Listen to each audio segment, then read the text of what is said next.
ఈ వారం మన గెస్ట్ కాకి యూనిఫామ్ వేసుకున్న కవి కచర్ ఎంటీఓగా హెడ్ కానిస్టేబుల్గా వచ్చి మోటార్ ఎంటీఓలో పనిచేసి తర్వాత సబ్ ఇన్స్పెక్టర్గా రిటైర్ అయిన తర్వాత ఇటువైపు రావాలి ఎందుకు అనుకున్నారు? అంటే మీ కుటుంబంలో ఎవరైనా కథా రచయితలు ఉన్నారా? ఇది నాన్నకు ఒక డ్రీమ్ ఉండే, అలాగే నా కొడుకు కూడా ఒక టీచర్గా రాణించాలి, అది ప్రభుత్వ ఉద్యోగి కావాలని. చాలా కష్టంగా నడుస్తుంది మా కుటుంబం.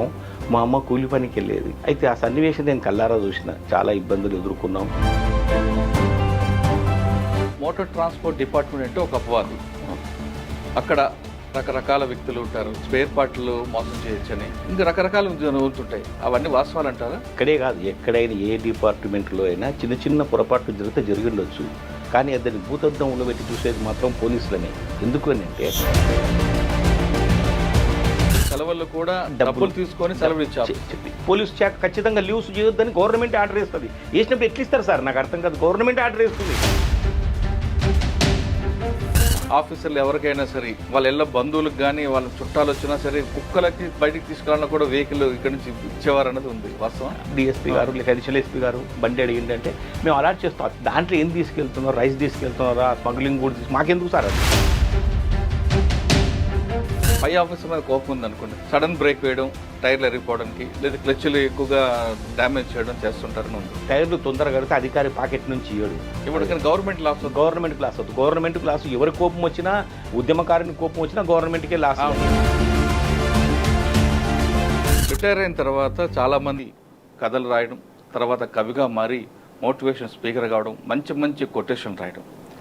దాదాపు వందలాది కవితలు రాశారు, వందలాది కథలు రాశారు. చాలా పేపర్లో ఆయన చాలా సీరియల్ రాశారు. పెళ్లి చూపులతో ప్రారంభమైన అతని కథలు తర్వాత ఆమె చాలా ఒక మిస్డ్ కాల్ లాంటివి చాలా వచ్చాయి. ప్రతి కథలోని ఒక ఎమోషన్ కనిపిస్తుంది, ఒక లవ్ కనిపిస్తుంటుంది, తల్లిదండ్రుల యొక్క బంధం, భార్యాభర్తల బంధం కూడా ప్రతి కథలో కనిపిస్తుంది.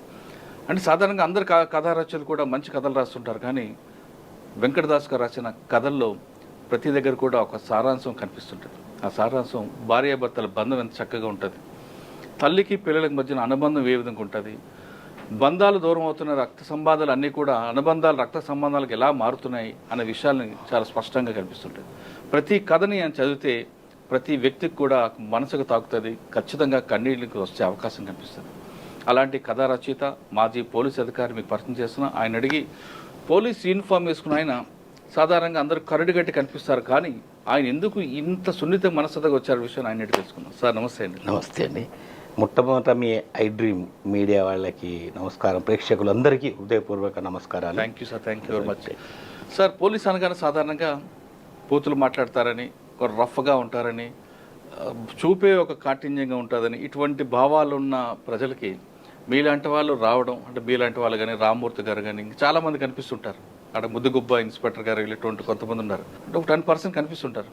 వాళ్ళు ఎక్కడో మనసులో దాగదంతా బయటకు వస్తుంటారు. వచ్చి సమాజానికి పోలీసు ఎంత సేవ చేస్తారో ఈ రకంగా అక్కడ కవిగా, కథ రచయితగా, మరికొంత మోటివేషన్ స్పీకర్గా పబ్లిక్ సర్వీస్ చేస్తుంటారు. పోలీసు అనగానే పెద్దతరం ఒక తిట్టాలనే రూల్ కాకుండా మంచితనంతో, మాటలతో కూడా మార్చచ్చు అని నిరూపిస్తున్నారు మీరు కొంతమంది ఆఫీసర్లు. మీరు డిపార్ట్మెంట్కి వచ్చారు, ఎంటీఓగా హెడ్ కానిస్టేబుల్గా వచ్చి మోటార్ ఎంటీఓలో పనిచేసి తర్వాత సబ్ ఇన్స్పెక్టర్గా రిటైర్ అయిన తర్వాత ఇటువైపు రావాలి ఎందుకు అనుకున్నారు? అంటే మీ కుటుంబంలో ఎవరైనా కథా రచయితలు ఉన్నారా? లేదు మీకు పరిస్థితుల ప్రభావంతో మీరు చదువుకున్న, మీ పెరిగిన వాతావరణంలో ఇందులో ఈ డిపార్ట్మెంట్ నుండి మనసులోకి కదిలించే కథలు రాసే దీంట్లోకి రావాలనుకున్నారా? ఈ ప్రశ్నలకు సమాధానం చెప్పే ముందు దాస్ గారి కుటుంబ నేపథ్యం, పోలీస్ డిపార్ట్మెంట్లో రావాలంటే బై ఛాన్సా, బై చాయిసా? చిన్నప్పుడు ఒక చిన్న నేపథ్యం చెప్తా అందుకు రావడానికి. అట్లా మొదలేవి కలగనలేదు పోలీసులకు రావాలని. ఎలా జరిగింది అంటే, మా నాన్నగారు ఆనాడు, అంటే దాదాపు నేను ఫ్లాష్ బ్యాక్ 50 సంవత్సరాల క్రితం, అర్ధ శతాబ్దం క్రితం ఏం జరుగుతుంది. మా నాన్నగారు చిన్నగా తెలంగాణ ఏరియాలో పాత పాలమూరు జిల్లా, అంటే ఇప్పుడు నగర్ కర్నూలు జిల్లాలోని కొల్లాపూర్ మా నేటివ్ ప్లేస్ మాది. అయితే అక్కడ మా నాన్నగారు చిన్న కానిగిబడి టీచర్, అంటే చిన్నపిల్లలకు పాఠాలు చెప్పేటువంటి టీచర్. అప్పుడంతా ఉర్దూ ప్రాబల్యం, అలాంటి తెలుగు మీద మక్కువతో నాన్నగారు అందరికీ చిన్నప్పుడు చేసి, అది తొలితరం అప్పుడు వస్తున్నది, అలా అందరికీ ఆ తెలుగులో పాఠాలు చెప్పి నాన్న స్కూల్కి అందించేవారు, హై స్కూల్కి అలా. అయితే నాన్నగారు ఓ ప్రైవేట్ టీచర్గా, అంటే కాన్గీబడి అనేవాళ్ళు తెలంగాణలో, అట్లా టీచర్గా ఉంటూ అందరినీ చేస్తుంటే నాకు అనిపించింది, నాన్నకు ఒక డ్రీమ్ ఉండే, నాలాగే నా కొడుకు కూడా ఒక టీచర్గా రాణించాలి, అది ప్రభుత్వ ఉద్యోగి కావాలని. అయితే నేను ఆ నాన్న కష్టాలు స్వయంగా చూసిన. మీరు ఇందాకే అన్నారు, అదే ఒక నానుడి ఉంది, బతకలేక బడి పంతులు అని. అవును. అయితే నాన్నగారు నెలంతా చెప్తే పిల్లలకు ₹1 ఇచ్చేవాళ్ళు, ఒక్కో స్టూడెంట్. చిన్నప్పుడు నేను అది చూసేవాడిని. ఇంట్లో కష్టంగా, చాలా కష్టంగా నడుస్తుంది మా కుటుంబం. మా అమ్మ కూలి పనికి వెళ్ళేది, అంత కష్టంగా నడుస్తున్నది నాకు. అయితే ఆ సన్నివేశం నేను కళ్ళారా చూసిన, చాలా ఇబ్బందులు ఎదుర్కొన్నాం. అటువంటి పరిస్థితి నాకు ఏమనిపించింది అంటే, ఒక బలమైనటువంటి ముద్రపడ్డది ఏంటంటే, ఖచ్చితంగా ఇక్కడ మాత్రం ఈ ఉద్యోగం చేయొద్దు, ఎక్కడో వెళ్ళిపోవాలి ఇక్కడి నుంచి, సిటీకి వెళ్ళి ఏదో వేరే ఏదైనా చేద్దాం, ఇది పోలీస్ అని ఇంకా కలగలేదు, హైదరాబాద్ వెళ్ళిపోవాలి, చదువుకుని అక్కడ వెళ్ళాలని. సో అలా నాకు నా కళ నెరవేర్చుకునే అవకాశం నాకు వస్తుందో లేదో నాకు తెలియదు, కానీ మొత్తం మీద ఏంటంటే అక్కడ ఉన్న ప్రాథమిక విద్య, హై స్కూల్ విద్య, ఇంటర్మీడియట్ వరకు అక్కడ చదువుకొని నేను ఇక్కడ హైదరాబాద్ వచ్చి, మళ్ళీ ఇక్కడ ఉండడానికి స్థావరం కావాలి, హైదరాబాద్లో కష్టం చాలా బ్రతకడం. అయితే అలాంటి పరిస్థితులలో నాకు భోజనానికి గెలవాలంటే ఒక హాస్టల్, అది బాయ్స్ టౌన్ అని ఓల్డ్ సిటీ జానుమాల ఉందండి, క్రైస్తవ మిషనరీ స్కూల్ అది. అందులో బోర్డర్గా జాయిన్ అయ్యి అక్కడే ఐటీఐ కంప్లీట్ చేసుకొని, నైట్ టైం ఎడ్యుకేషన్ కంప్లీట్ చేసుకొని, అలా నా ఇది చేసి ఐటీఐ బేస్ మీదనే నేను పోలీస్ శాఖలో అడ్వర్టైజ్మెంట్స్ చూసేవాడిని. డెక్కన్ క్రానికల్ మోస్ట్ పాపులర్ అన్ని అడ్వర్టైజ్మెంట్స్ అలా చూసుకొని అప్లై చేస్తున్నాను, ప్రతి ఉద్యోగానికి అప్లై చేసేవాడిని.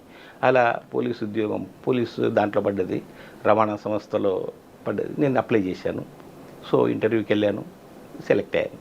ఇది వెరీ న్యాచురల్గా జరిగిపోయిన, నాకు చాలా సంతోషం వేసింది. ఎందుకంటే స్వయంగా నా స్వశక్తితో ఇక్కడికి వచ్చి ఒక హాస్టల్లో ఉంటూ చదువుకొని ఉద్యోగం సంపాదించుకున్నాను, చాలా ఆనందంగా. అయితే అక్కడికి వచ్చిన తర్వాత, పోలీసు ఉద్యోగంలో చేరిన తర్వాత ఉద్యోగరీత్యా సమయం ఉండదు, జనరల్గా మాకు ఒత్తిడి ఉద్యోగం, పోలీస్ శాఖ తెలిసింది. సో అలాంటి పరిస్థితుల్లో నాకు మాత్రం ఆ రచన అనేది ఎందుకు ఇష్టం అంటే, చిన్నప్పుడు ఒక సంఘటన జరిగింది, దానికి ఒక నేపథ్యం ఉంది. మా నాన్నగారు టీచర్గా ఉన్నప్పుడు ఆ ఊర్లో తన శిష్యుడు సుబ్రహ్మణ్యం అని, రంగినేని సుబ్రహ్మణ్యం అని ఒక శిష్యుడు, అప్పుడు బాగా కవిత పుస్తకం రాసినది, కవితా సంపుటి తీసుకొచ్చి, దానికి నారాయణ రెడ్డి గారిని హైదరాబాద్ నుంచి, డాక్టర్ సి నారాయణ రెడ్డి గారిని హైదరాబాద్ నుంచి పిలిపించి కొల్లాపూర్లో ఆ పుస్తక ఆవిష్కరణ చేశారు. ఆ సందర్భంగా అతను ఏం చేశాడంటే, మా నాన్నగారిని పిలిచి ఆ వేదిక నుంచి సత్కరించాడు, కొత్త బట్టలు పెట్టి చేస్తే నాన్న సంబరం ఎంత అంటే, ఇంటికి వచ్చిన తర్వాత అది కల్లారా చూసిన నేను ఆనందం. నారాయణ రెడ్డి లాంటి వ్యక్తి నన్ను సన్మానించాడు, నా జన్మ ధన్యమైంది. అలా ఉండాలి శిష్యులంటే మహా పొంగిపోయాడు నాన్న. నేను అనుకున్న ఏదో ఒక రోజు అదే నారాయణ రెడ్డి గారితో నేను సత్కారం అనుకుని నాన్నను సంతృప్తిపరచాలని. కాకపోతే నేను వెళ్ళి నేను రచన ప్రారంభించేది ఎప్పుడు, అది అయ్యేది ఎప్పుడు, అలా. సో అనుకోకుండా నేను రచనలు చేస్తున్నా, కథా రచనలు మాత్రం చేసేవాడిని అక్కడ. అది 4 గోడల మధ్య కూర్చొని రాసుకునేది, ఇక్కడ పబ్లిక్ రిలేషన్ ఏమి ఉండదు కదా సార్ కథ. సో అలా రాసుకునేవాడిని. కానీ పత్రికలు పంపాలంటే తీవ్రమైనటువంటి పోటీ. అప్పుడు తెలుగు సాహితీ సీమని వెళ్తున్నారు ఎండమూరి వీరేంద్రనాథ్, కుమ్మనాపల్లి గణపతిరావు లాంటి మహామహులు ఆంధ్ర భూమిలో సీరియల్స్తో. సో అలాంటి పీరియడ్లో ఎంట్రీ అంత ఈజీ కాదు, అయినా ప్రయత్నిద్దాం అనుకుంటే నాకు మా ఫ్రెండ్స్ కూడా డిస్కరేజ్ చేసిండ్రు. చాలామంది మేధావులు ఉంటారు అక్కడ రచనా రంగంలో, లిటరరీ ఫీల్డ్ వాళ్ళు చాలామంది ఉంటారు, మనమేంటి పోలీసు వాళ్ళం, మనం రాసి కథను సక్సెస్ చేయడం ఏంటి. ఒక్క ఫ్రెండ్ మాత్రం, సుధాకర్ అని అతని పేరు, ఒక ఫ్రెండ్ మాత్రం ఉన్నారు. కానీ రాసేవాళ్ళు గొప్పవాళ్ళు అయి ఉండొచ్చు, కానీ చదివేవాళ్ళు మనలాంటి సాధారణ పాఠకులే. ఫస్ట్ కొటేషన్ నా జీవితంలో అతని నుంచి నిన్నది. సో అది నాకు ఇన్స్పిరేషన్ కలిగించింది. నిజమే, చదివే స్థాయిలోనే రాయాలి, రాసేవాడి స్థాయి ఎంత పెద్దదైనా చదివేవాడి స్థాయికి దిగజారి అక్కడ ఆ స్థాయిలోనే ఉండాలి. చదవడానికి ఎక్కువ మందికి యూజ్ అయ్యేది అదే కదా. సో అది నాకు ఫ్లాష్ లాగా మెలిగింది సార్. దాంతో నేను ఇంకా కథలు రాయడం మొదలుపెట్టి, మొట్టమొదటి కథ చెప్పే పెళ్లి చూపు. ఒకసారి కథల గురించి వెళ్ళే ముందు పోలీస్ డిపార్ట్మెంట్ నుంచి వెళ్దామండి. పోలీస్ డిపార్ట్మెంట్లో మీరు మోటార్ ట్రాన్స్పోర్ట్ డిపార్ట్మెంట్లో పనిచేస్తారు. అవును. మోటార్ ట్రాన్స్పోర్ట్ డిపార్ట్మెంట్ అంటే ఒక అపవాదు. అక్కడ రకరకాల వ్యక్తులు ఉంటారు, స్పేర్ పార్ట్లు మోసం చేయొచ్చని, లేదా ఆయిల్ డీజిల్ చేయొచ్చని, ఇంకా రకరకాల ఉంటుంటాయి. అవన్నీ వాస్తవాలు అంటారా? ఏంటంటే బాహ్య ప్రపంచానికి ఏం కనిపిస్తుందో తెలియదు కానీ ఎక్కడైనా అంటే ఇక్కడే కాదు ఎక్కడైనా ఏ డిపార్ట్మెంట్లో అయినా చిన్న చిన్న పొరపాట్లు జరిగితే జరిగి ఉండొచ్చు. కానీ దాన్ని భూతద్దంలో పెట్టి చూసేది మాత్రం పోలీసులనే.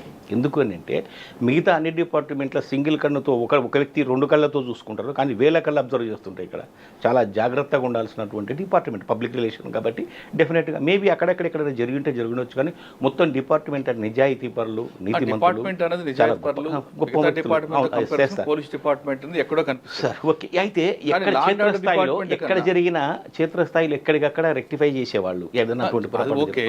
లా అండ్ ఆర్డర్తో కంపేర్ చేసుకుంటే మోటార్ డిపార్ట్మెంట్లో ఏం రాదు అని, కానీ ఈ విధంగా కరప్షన్ ఉంటుంది. స్పేర్ పార్ట్లు మార్చొచ్చు, స్పేర్ పార్ట్ తక్కువ రేట్లో కొనొచ్చు అని, లేదా మీకు ఒక బ్రాండెడ్ ఉన్నా సరే మీరు కోటిలో కొన్న దగ్గర రామ్ కోటిలో తక్కువ కొటేషన్ తీసుకొచ్చి కొనడం కానీ. ఒకటి చూడు సార్, ఒకటి ఏంటంటే వెహికల్స్ మన్నిక కావాలి అంటే ఇప్పుడంటే ఏదంటే ఏ కంపెనీ తయారు చేస్తుందో వాళ్ళే ఆ సర్వీస్ వాళ్ళే చేస్తున్నారు. కానీ ఒకప్పుడు ఏంటంటే రకరకాల వెహికల్స్ పోలీస్ శాఖలు ఉండేటివి.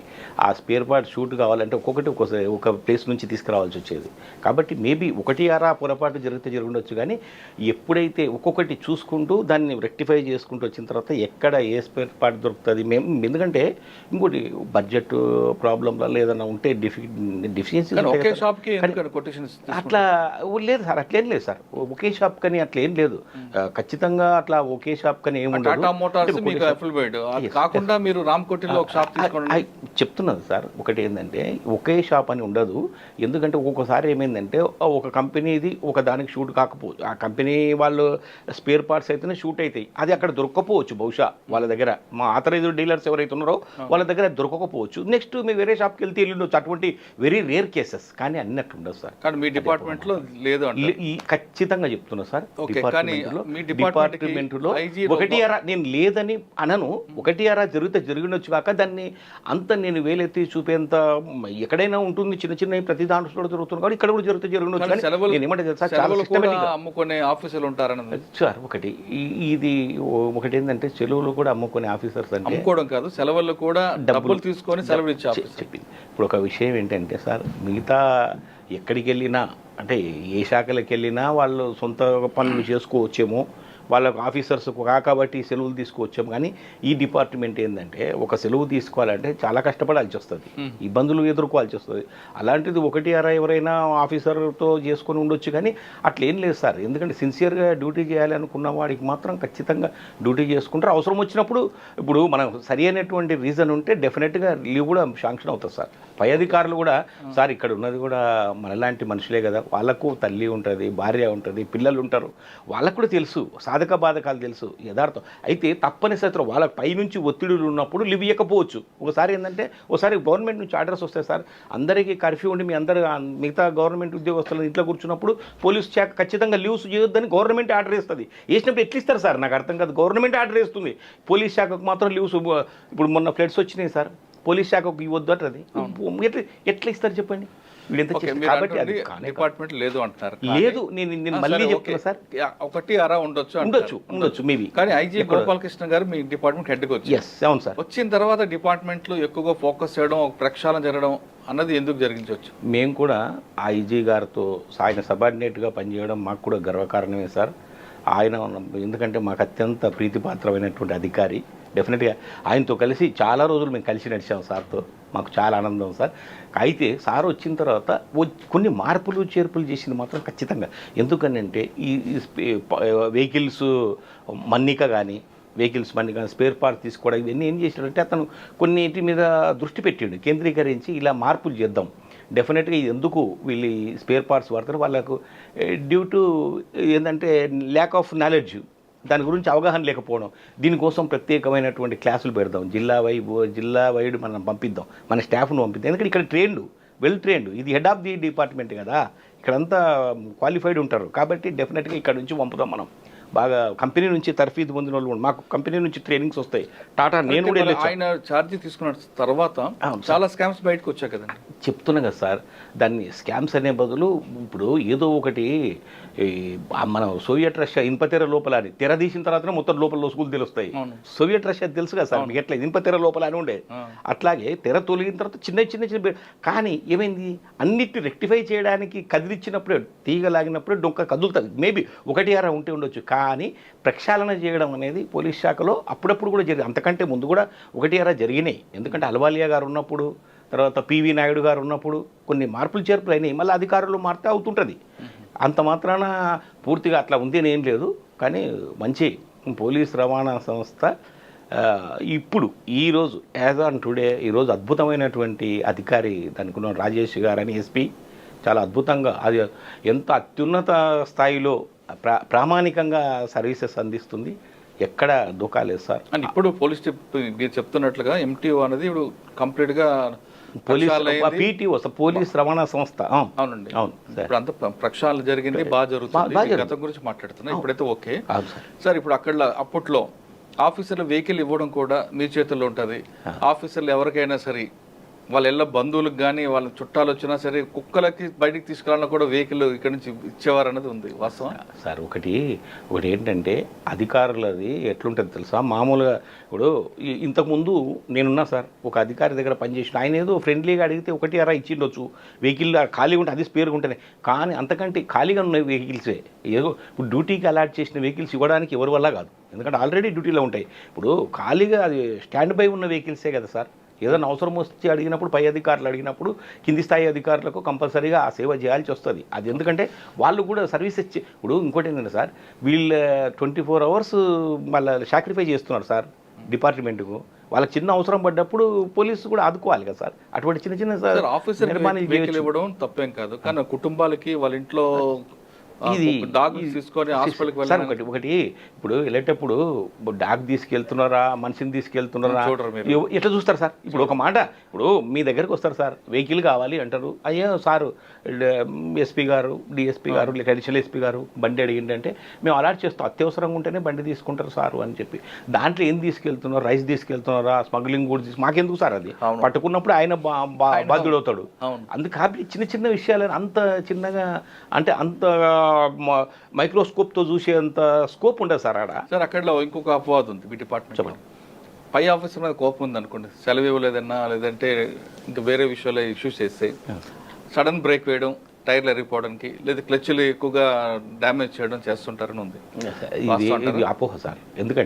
ఎందుకు అపోహ అంటుందంటే, ఎందుకో అనవసరంగా పడరానోళ్ళు సృష్టించారు తప్ప బ్రేకులు వేసినందువల్ల అధికారికి ఏం కాదు. ఎందుకంటే బండి డ్యామేజ్ అవుతుంది, టైర్లు తొందరగా కడితే అధికారి పాకెట్ నుంచి ఇయ్యడు.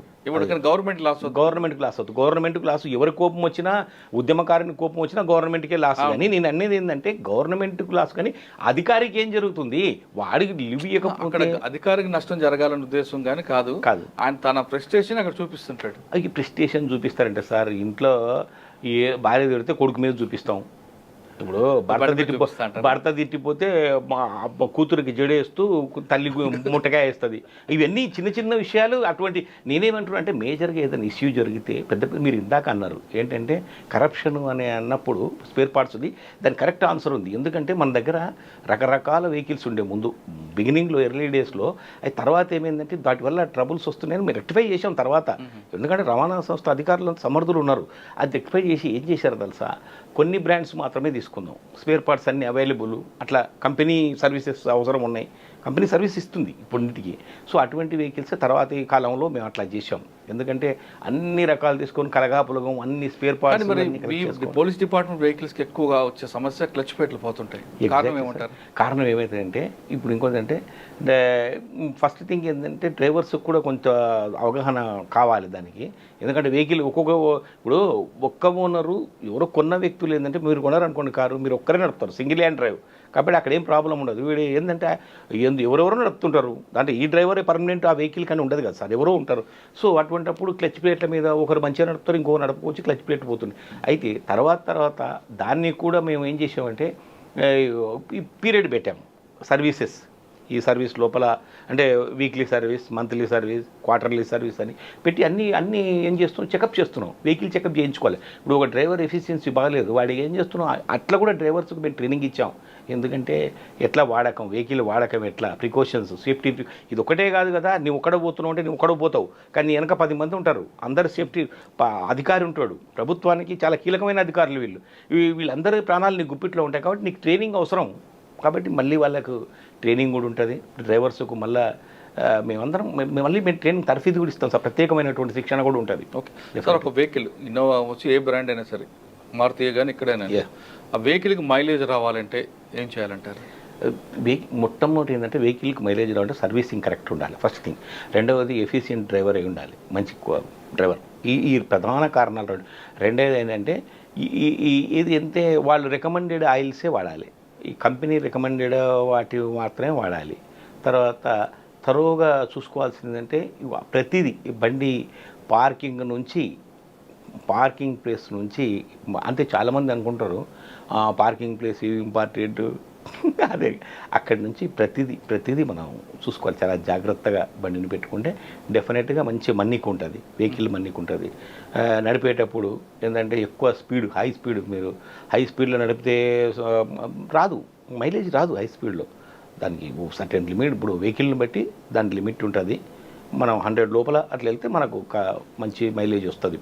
లోపే ఉండాలి సార్, 100 లోపు కానీ, లేదంటే 100 అనుకోండి, అదే కరెక్ట్గా రోజు 100 మీద వెళ్తేనే మైలేజ్ వస్తుందా, లేదు మన ఇష్టం 150, 120? చెప్తున్నా కదా, స్పీడ్ పెరిగే కొద్ది మైలేజ్ రాదు. చాలామందికి ఒక అపోహ ఉంది, ఎక్కువ స్పీడ్కి వెళ్తే మైలేజ్ వస్తుందని. అట్లేం ఉండదు, అట్లా లేదండి, అది కాదు, అది ప్రూవ్ కాలే.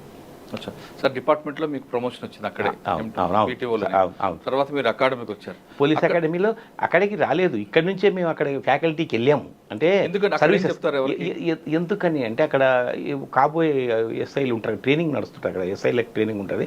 అక్కడ ఏంటంటే మేము ఇవన్నీ టీచ్ చేయాలి వాళ్ళకు. చేస్తే ముందే ప్రతి అధికారికి తెలిసి ఉండాలి. ఎందుకంటే అతను పని చేయకపోవచ్చు, కానీ వెహికల్ ఇన్నర్ పార్ట్స్ ఏంటి, లోపల ఏముంటుంది, ఒక ఇంజన్ అంటే ఇది ఎట్లా నడుస్తుంది, దీని ఫంక్షన్ ఏంటి మొత్తం తెలిస్తే సో దట్ అతనికి అవగాహన ఉంటుంది. ఏది పోయిందన్నా చూసుకోవడానికి, కానీ ప్రతిదీ అసలు ఎట్లా నడుస్తుంది, బండి ఎలా నడుస్తుంది, దాని ఫంక్షన్ ఏంటి, అసలు ఏమేమి స్పేర్ పార్ట్స్ ఉంటాయి, ప్రతిదీ మేము అక్కడ ట్రైనింగ్లో డెఫినెట్గా వాళ్ళకు సబ్జెక్ట్ ఇది. కాబట్టి డెఫినెట్గా మా సబ్జెక్ట్ ఎక్కడైనా రిపేర్ వస్తే టెంపరీ చేసుకోవచ్చు, అది కూడా చెప్తారా? అంటే మైనర్ ఉంటే ప్రతి డ్రైవర్స్కు ఖచ్చితంగా మేము ట్రైనింగ్ ఇస్తాం. వాళ్ళకి ఏంటంటే ప్రాథమిక అవగాహన, పై అధికారులకు ఏంటంటే వాళ్ళు ఎంటీఓగా పోయినప్పుడు ప్రతిదీ వాళ్ళకి తెలిసి ఉండాలి అని. ఇంజన్కు బండికి సంబంధించి, వెహికల్కి సంబంధించి దాని నామిన్క్లేచర్స్ కానీ, పార్ట్స్ కానీ ప్రతిదీ వాళ్ళకి తెలిసి ఉండాలనే ఉద్దేశంతో అక్కడ అది ఎట్లా ఫంక్షన్ చేస్తుంది ప్రతిదీ. ఎందుకంటే తరోగా వాళ్ళను దాంట్లో ఆటోమొబైల్ సైడ్ బ్రహ్మాండంగా వాళ్ళు తరోగా చేస్తున్నాం. డెఫినెట్గా అది. సార్, మీరు ఇంత ట్రైనింగ్ ఇచ్చి పంపించిన తర్వాత కూడా పోలీస్ వెహికల్స్ ఎందుకంటే కరెక్ట్ ప్రాపర్గా నీట్నెస్ కానీ ఉండవు? నీట్నెస్ విషయాలు అంటే ఇప్పుడు ఒకటి వెహికల్స్ షిఫ్ట్లు మారుతుంటాయి, ఎవరో వాడి పెట్టినవి అట్లా ఉంటుండొచ్చు. బహుశా మళ్ళీ డ్యూటీకి ఎవరికైనా వేస్తేనే వాళ్ళు క్లీన్ చేసుకోవాలి, అట్లా ఏమైనా ఉండొచ్చు. కానీ అధికారుల దగ్గర ఉన్నవి మాత్రం నీట్గా ఉంటాయి. మీరు అబ్జర్వ్ చేయండి, ప్రతి అధికారికి అలాట్ చేసింది వాళ్ళ డ్రైవర్. ఎందుకంటే అట్లా లేకపోతే ఆయనే యాక్షన్ తీసుకుంటాడు కదా. డెఫినెట్గా వాళ్ళకి అప్పచెప్పిన తర్వాత ప్రతిదీ ఇక్కడ హెడ్ ఆఫ్ ది డిపార్ట్మెంట్ చూడదు, అవసరం లేదు. ఎవరికి అలాట్ చేసిన తర్వాత వాళ్ళ వెహికల్ వాళ్ళు చూసుకుంటారు. Otherwise they will be punished. దాన్ని మెయింటైన్ చేయకపోతే వాళ్ళకు ఉంటుంది డెఫినెట్గా నీట్గా. వాళ్ళ అధికారులు ఉంటారు, ఇమీడియట్లీ ఆఫీసర్స్ ఉంటారు కదా, వాళ్ళకి చూస్తారు. వాళ్ళ పనిష్మెంట్ ఉంటుందంటే మరి ఆ అధికారి మీద డిపెండ్ అవుతుంది. అతను మెయింటైన్ చేయకపోతే ఇమీడియట్లీ పనిష్మెంట్ అంటే ఇమీడియట్లీ బ్యాక్ టు పెవిలియన్ పంపిస్తారు. ఇతను రిపెక్ట్ చేసి వేరే ఉంది పిలుచుకుంటారు. అక్కడ హెడ్ ఆఫీస్లో మేము అతన్ని వాడుకుంటాం, ఎక్కడ అవసరమో అక్కడ వాడుకుంటాం. ఇది డెఫినెట్గా ఎక్కడైనా జరుగుతుంది. అది బెస్టా ఇది బెస్టా?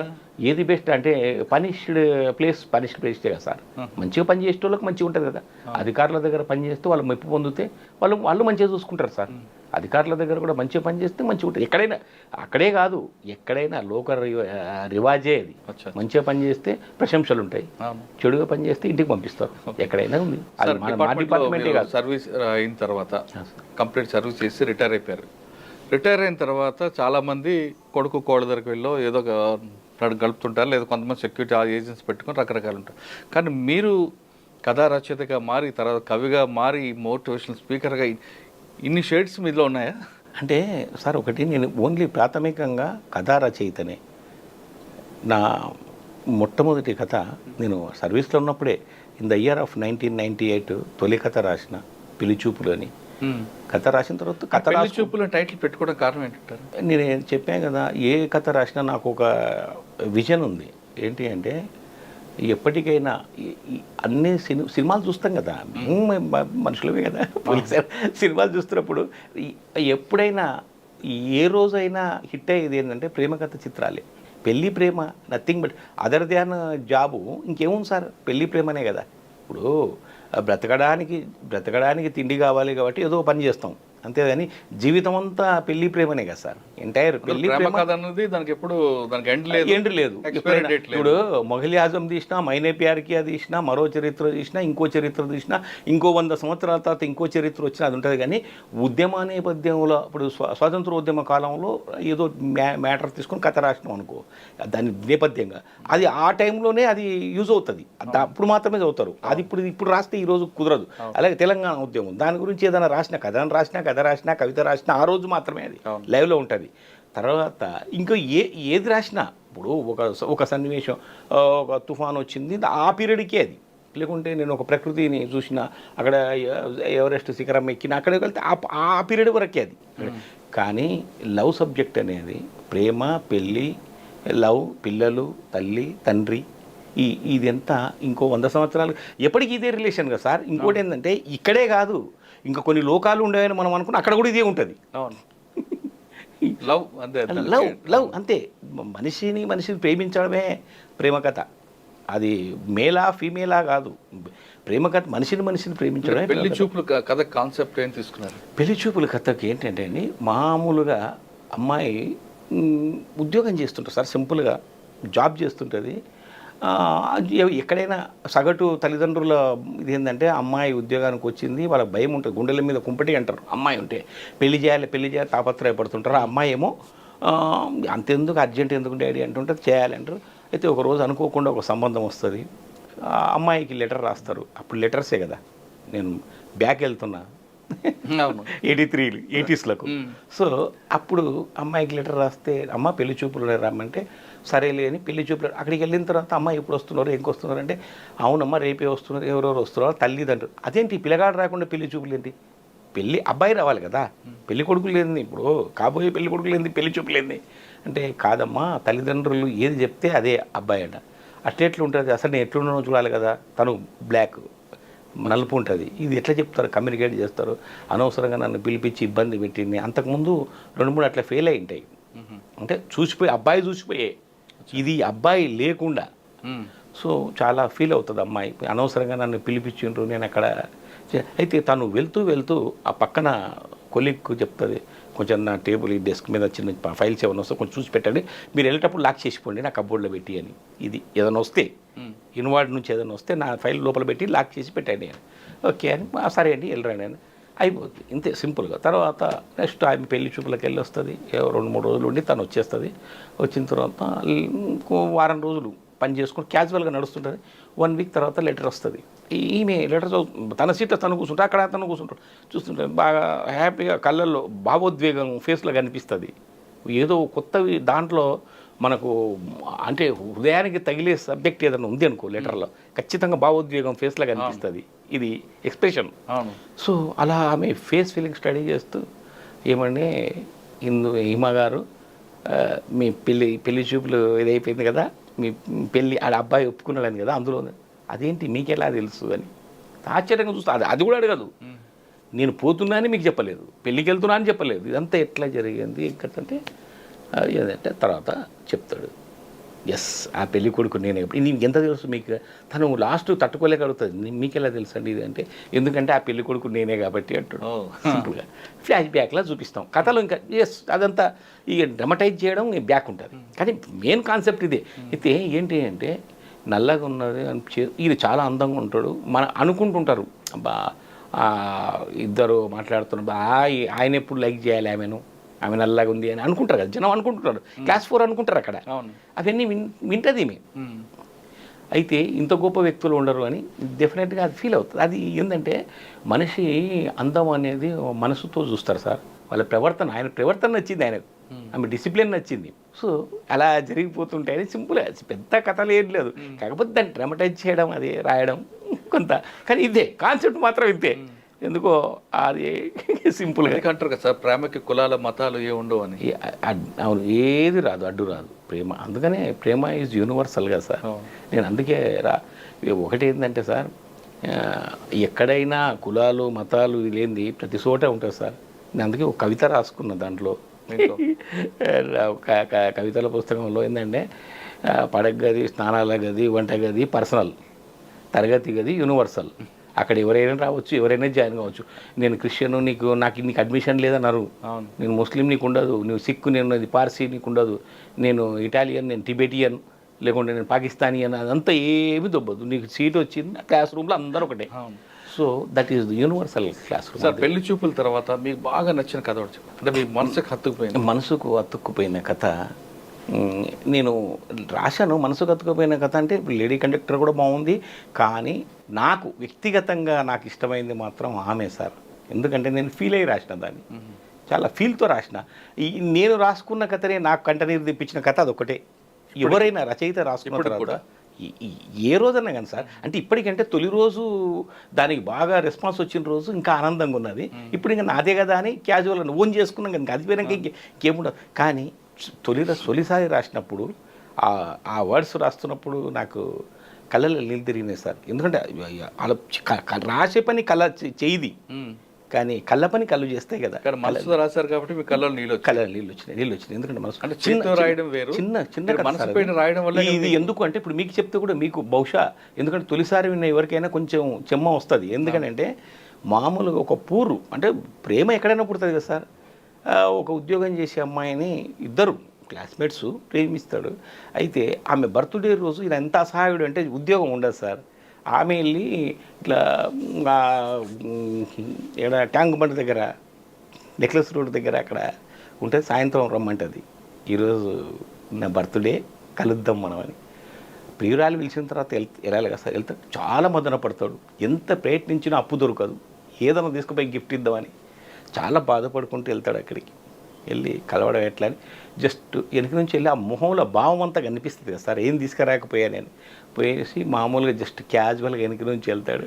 వెళ్తే అక్కడ వెళ్ళి నిలబడి తటపటాయిస్తుంటాడు, కనీసం 30 ఇట్లా ఉన్నప్పుడు సరే చూసా మీ నీడని చూస్తుంది, మీ నీడని చూశాను, మీరు వచ్చారు. కానీ నాకు తెలుసు మీరు మీ నడకలో కాదు నడవడి కూడా నాకు తెలుసు. ఏంటంటే మీరు ఏం తీసుకురాలి ఈరోజు బర్త్డే అని ఫీల్ అవుతున్నారు. దీంట్లో చెప్పాల్సింది ఏం లేదు. కానీ బహుమతులు ఏం కాదండి, ఏది తెచ్చి ఇచ్చినా చేయితోటి ఇవ్వాల్సిందే. కానీ ఆ చెయ్యే నాకు ఇస్తున్నారు మీరు. ఇంతకంటే ఇంకా గొప్ప బహుమతి ఏంటంటే ఒక్కసారి షేక్ హ్యాండ్, మనస్ఫూర్తిగా నాకు షేక్ హ్యాండ్ ఇవ్వండి, ఇంతకంటే గొప్ప బహుమతి ఉండదు నాకు. అంటే కళ్ళని తిరుగుతాయి, బాధపడతాడు. అప్పుడు ఫస్ట్ కళ్ళని తిరగడం అది స్టార్టింగ్. ఇది తర్వాత క్యాజువల్గా అవుతుంది, పిల్లలు కొడతారు. ఇంకా ఇది అంతే, నేను కథను ఎక్కువ లాగలే. తర్వాత ఏమైంది, పిల్లలు కొడతారు, ఆ పిల్లలకు చదువు చెప్తుంటుంది. ఏంటి ఇంత కాన్సన్ట్రేట్గా చేసి పిల్లలకు చెప్తున్నాం, మామూలుగా అవసరం లేదు వాళ్ళ వరకు అంటే లేదండి, పిల్లల్ని కరెక్ట్గా పెంచి పోషించే బాధ్యత తల్లిదండ్రులదే, వాళ్ళని చాలా జాగ్రత్తగా పెంచాలి మనం. సో అట్లా పెంచుతుంది, పిల్లల్ని ప్రయోజకుల్ని చేస్తుంది, పెళ్ళిళ్ళు చేస్తుంది. ఈయన మాత్రం చెప్తూనే ఉంటాడు, 24 గంటలు నువ్వు ఇదే పని చేస్తుంటావు, రేపు పొద్దున నువ్వు మా అమ్మా నాన్నలు ఉద్యోగం చేయొచ్చు కదా, ఇంత నీకు ఉంది చెప్పాలని ఉంటే స్కూల్లో టీచర్గా చేస్తే డబ్బులన్నీ వస్తాయి కదా. డబ్బులు వస్తే అత్తమామలకి ఎవరు సేవ చేస్తారు? పిల్లగానికంటే ఆ మధ్య టైంలో చెప్తున్నాను నేను, అత్తమామలకు కూడా సేవ చేయాలంటే రేపు వచ్చే టైమే నీకు చెయ్యదు అంటే అది నేను ఎట్లా చెప్తాండి దానికి. నేను ఆ లాభం కోసం నేను చేయట్లేదు, ఇది వాళ్ళు ఎవరో వచ్చి చేయాలన్నది కాదు కదా. మన రాసిపెట్టి సరే పెళ్ళి చేస్తారు, మళ్ళీ కూడలు వస్తుంది. అప్పుడు కూడా ఈమె మనవడికి మనరాలు ఒళ్ళో కూసేట్టుకొని చెప్తుంటుంది, వాళ్ళ అత్తమ్మ వాళ్ళకి సేవ చేయాలి కదా. అయితే వాళ్ళు ఉద్యోగానికి వెళ్తుంటారు, వాళ్ళు ఉద్యోగానికి చూసావా నేను ఏం చెప్పినా ఉద్యోగానికి వెళ్తున్నా. అవునండి, ఇప్పుడు మనం చేస్తున్న రోజులు వేరు.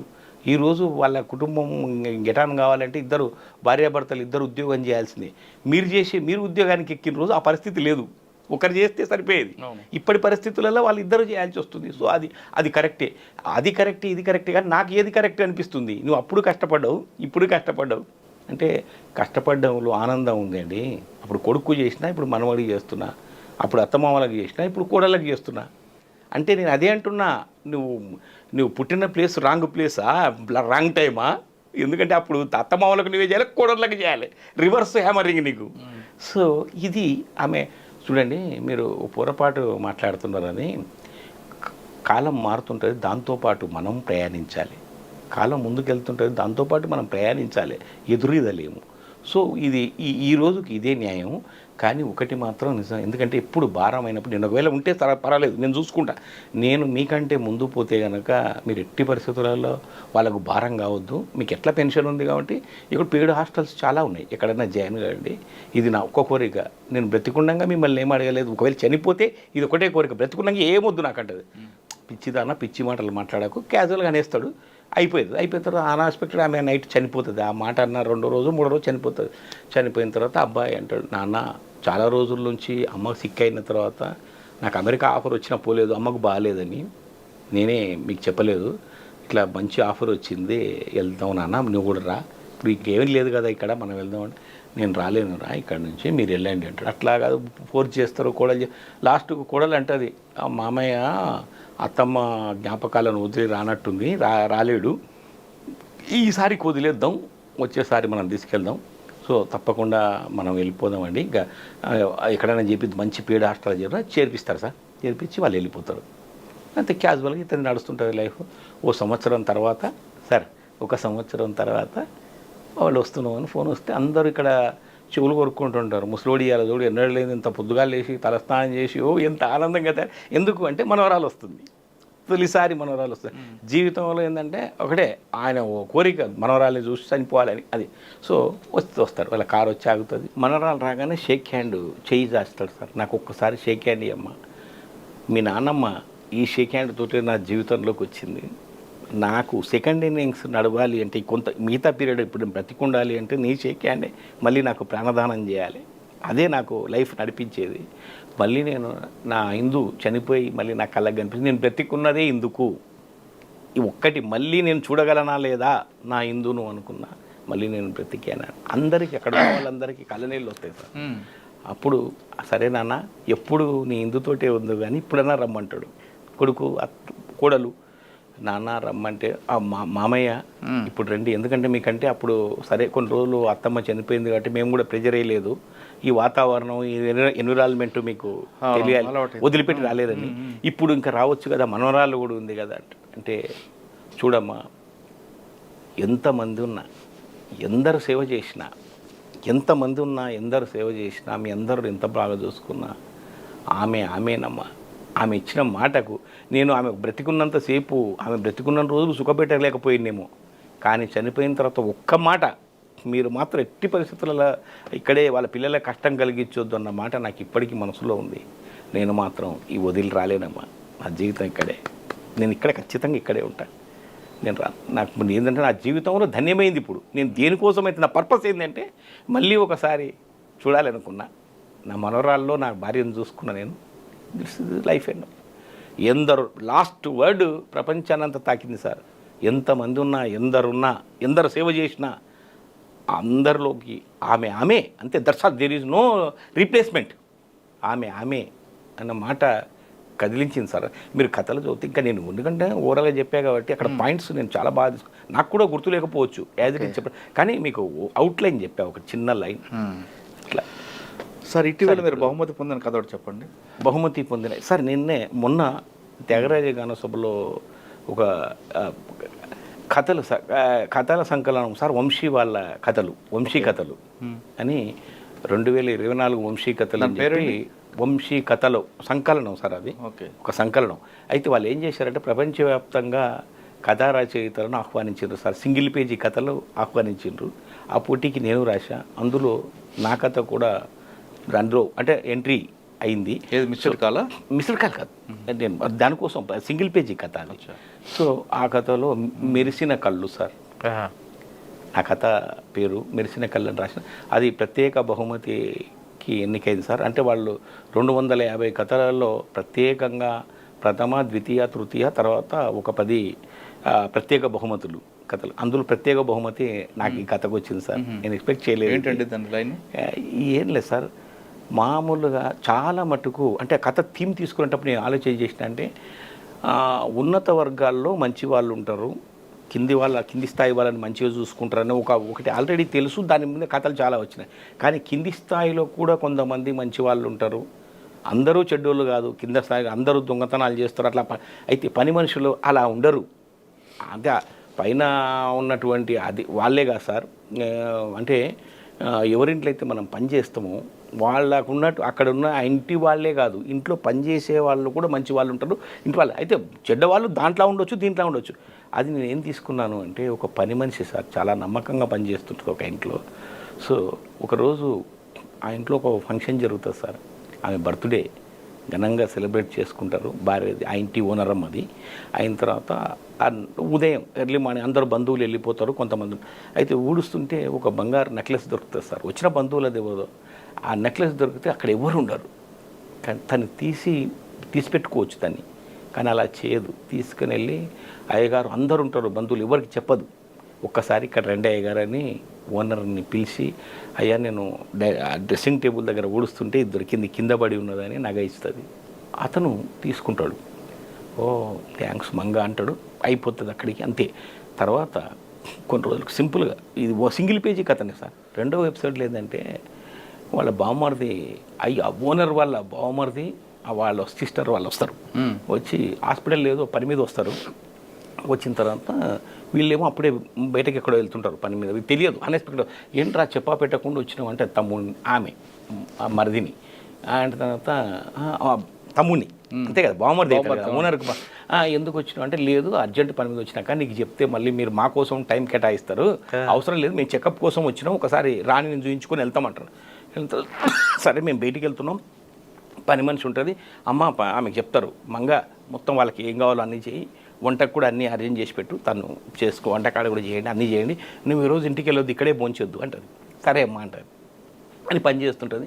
వాళ్ళిద్దరు మాట్లాడుకుంటుంటారు. అతని ఇంట్లో వచ్చిన వాళ్ళు మాట్లాడుకుంటారు. వీళ్ళు వెళ్ళిపోతారు ఓనర్స్, ఇంటి ఓనర్స్. వాళ్ళిద్దరు మాట్లాడుకుంటున్నప్పుడు, చూడండి ఇక్కడికి వచ్చినప్పుడు నాకు పాత జ్ఞాపకం ఒకటి మెదులుతుందండి. మనం ఆ రోజు పోగొట్టుకున్నాగా ఇక్కడికి వస్తే గుర్తొచ్చింది. మనం అడుగుదాం అనుకున్నాం, బావను అక్కను వీళ్ళందరిని అడుగుదాం అనుకున్నాం. కానీ అడిగితే మా ఇంటికి వచ్చి పోయిందంటే వాళ్ళు ఇంకా ఈ ఫంక్షన్ అయిపోయాక ఈ రోజులు వాళ్ళకి మనశ్శాంతి ఉండదు. ఇంకా మా ఇంట్లో వాళ్ళని వచ్చి నగబోట్టుకున్నారన్న బాధ వాళ్ళకి మనసులో మెలక పెడుతూనే ఉంటుంది. ఎప్పుడు అది తొలుస్తుంటుంది. కాబట్టి ఈ మాట ఎత్తొద్దు అని ఆయన అంటాడు భార్యతో. పోయిందని కూడా చెప్పొద్దు, ఎందుకు చెప్తే వాళ్ళు బాధపడతారు. మా ఇంటికి వచ్చి పోగొట్టుకున్నారంటే వాళ్ళకి ఫీల్ ఉంటుంది. ఒకవేళ కనుక దొరికితే, మనం దొరికిందా అని పోయి అడగాల్సిన అవసరం, దొరికితే వాళ్ళు అడుగుతారు కదా ఎవరిది ఇదని. మా బావ మా అక్క అటువంటి వాళ్ళు కాదు, వస్తే తీసి పెట్టుకోవాలి, బాగా కావాల్సినంత ఉంది వాళ్ళకు, మంచి ధనవంతులు కాబట్టి ఆ ప్రసక్తే లేదు, దొరికితే ఇస్తారు అని. అలాగండి ఏమో నాకైతే మనసులో మెదులుతుంది. మనం కష్టపడి సంపాదించుకున్నాం, అందుకే బాధ అనిపించిందంట. ఇది యాదృచ్ఛికంగా పని మనిషి వింటుంది. ఇంతే సార్ కథ, ఇంతే. 3వ లైన్లో కింద ఏంటంటే, వాళ్ళు వెళ్తూ పని మనిషిని పిలిచి అయిపోతుంది కదా, అయిపోతా మంగ చాలా హెల్ప్ చేసింది మాకు, మంగ ఇట్రా అని 500 రూపాయలు డబ్బులు ఇస్తారు కదా సార్ పోయేటప్పుడు. చాలా మంచి అక్క, ఎంత మంచిగా పని చేసిందంటే మాకు ఇల్లును గుర్తు చేసింది, ఇంత కూడా ఇది కానియలేదు అంటే చాలా మంచిది రా, నమ్మకస్తురాలు. నేను ఆ నమ్మకాన్ని మాటల్లో చెప్పలేను కానీ చాలా నమ్మకస్తురాలు అంటే మనసులో మెదులుతుంది. అయిన తర్వాత అమ్మ నేను చెప్పకూడదో కానీ ఒక విషయం మాత్రం ఇప్పుడు నేను చెప్తామ్మా, మీరు పర్మిషన్ ఇస్తే అంటే ఆయనకు చెప్పమంటది. చెప్పొద్దో లేదో నాకు తెలియదు, కానీ నా మనసులో ఇది పెట్టుకొని నేను ఉండలేనమ్మా అంటది. ఎవరికి? ఓనర్ కాదు, ఓనర్ భార్యకు. ఓనర్ ఓనర్ భార్య చెప్తారు. చెప్పమ్మా ఏం బాధలు ఇచ్చి ఏం ప్రాబ్లం చెప్పంటే, ఏం లేదమ్మా ఇందాక వీళ్ళిద్దరూ మాట్లాడుకుంటుంటే విన్నా అంటే వాళ్ళ సమక్షంలో చెప్పిందా? వాళ్ళ సమక్షంలోనే నేను విన్నాను. నగ పోయిందంటమ్మా, మీకు చెప్తే మీరు ఫంక్షన్లో పోయిందంటే బాధపడతారని చెప్పలేదంట. నాకు బాధగా ఉంది నగ పోయిందని, అందుకని నాకు కూడా మంచిగా అనిపించలేదు. మీ నోటీస్లో నేను వాళ్ళు చెప్తే బాధపడతారు కానీ నేను చెప్తే బాధ ఉంటుంది కదా, ఎందుకంటే నేను కదా చెప్పేది, కాబట్టి నాకు తట్టుకోలేకపోతున్నామని చెప్తే అని ఒకసారి ఇండైరెక్ట్ షాక్ తగులుతుంది. ఎందుకంటే ఏం చెప్పకుండా సడన్గా అంటే చెప్పారు. ఓ పోయినన్నాగా మీద ఆయన రియాక్షన్, ఆ పోయినగా మీద నేను తీసిపెట్టినా కానీ ఫంక్షన్కి వచ్చినారు ఎవరిని అడుగుతా, నేను 100 మంది వచ్చిండ్రు, ఎవరిది పోయిందని అడిగితే అందరూ మాదే అంటారు. ఎవరన్నా పోయిన వాళ్ళు వచ్చి నా దగ్గర కంప్లైంట్, ఇప్పుడు ఎవరన్నా వచ్చి నాకు కంప్లైంట్ ఇస్తానో అడుగుతానో నా నోటీసులకు తెస్తానో నేను ఇస్తుంటే, కానీ తీసిపెట్టినా నేను అదే అని. నేను మీ అక్కకు కూడా చెప్పలే, అట్లాగే తీసిపెట్టినా నేను. ఇది ఎవరిదని లోపలికి వెళ్ళి ఆ నగతోటి వస్తాడు, వచ్చి తీసుకొచ్చి ఆమెకి ఇస్తాడు. ఇచ్చిన తర్వాత కింద కాన్సెప్ట్ ఏంటంటే, పోయిన నగ తిరిగి వచ్చినందుకు వాళ్ళ కళ్ళు, నగ పోగొట్టుకున్న వాళ్ళ కళ్ళు, తను ఒక మంచి పని చేశాను, పోయిన నగను ఇప్పించగలిగిన, నాకు దొరికితే నేను మళ్ళా ఇంటి ఓనర్కి చెప్పి యజమానికి చెప్పకనే చెప్పి ఇప్పించగలిగినని ఆయనకు. ఇన్ని రోజులు పెద్ద బరువు మోస్తున్న నేను, ఇది ఎట్లా, ఈ సమస్యకు పరిష్కారం ఎట్లా చూడాలి, ఒక బీర్బల్ ఒక అక్బర్లా కథలాగా ఎట్లా చేయాలి ఇది పరిష్కారం అని ఆలోచన చేస్తున్నా. దానికి ఒక మంచి పరిష్కారం దొరికి మంగ చాలా పని చేసింది. ఆయన కళ్ళు, ఈ మూడు జతల కళ్ళు ఒకేసారి మెరిశాయని రాశా. సూపర్ అండి.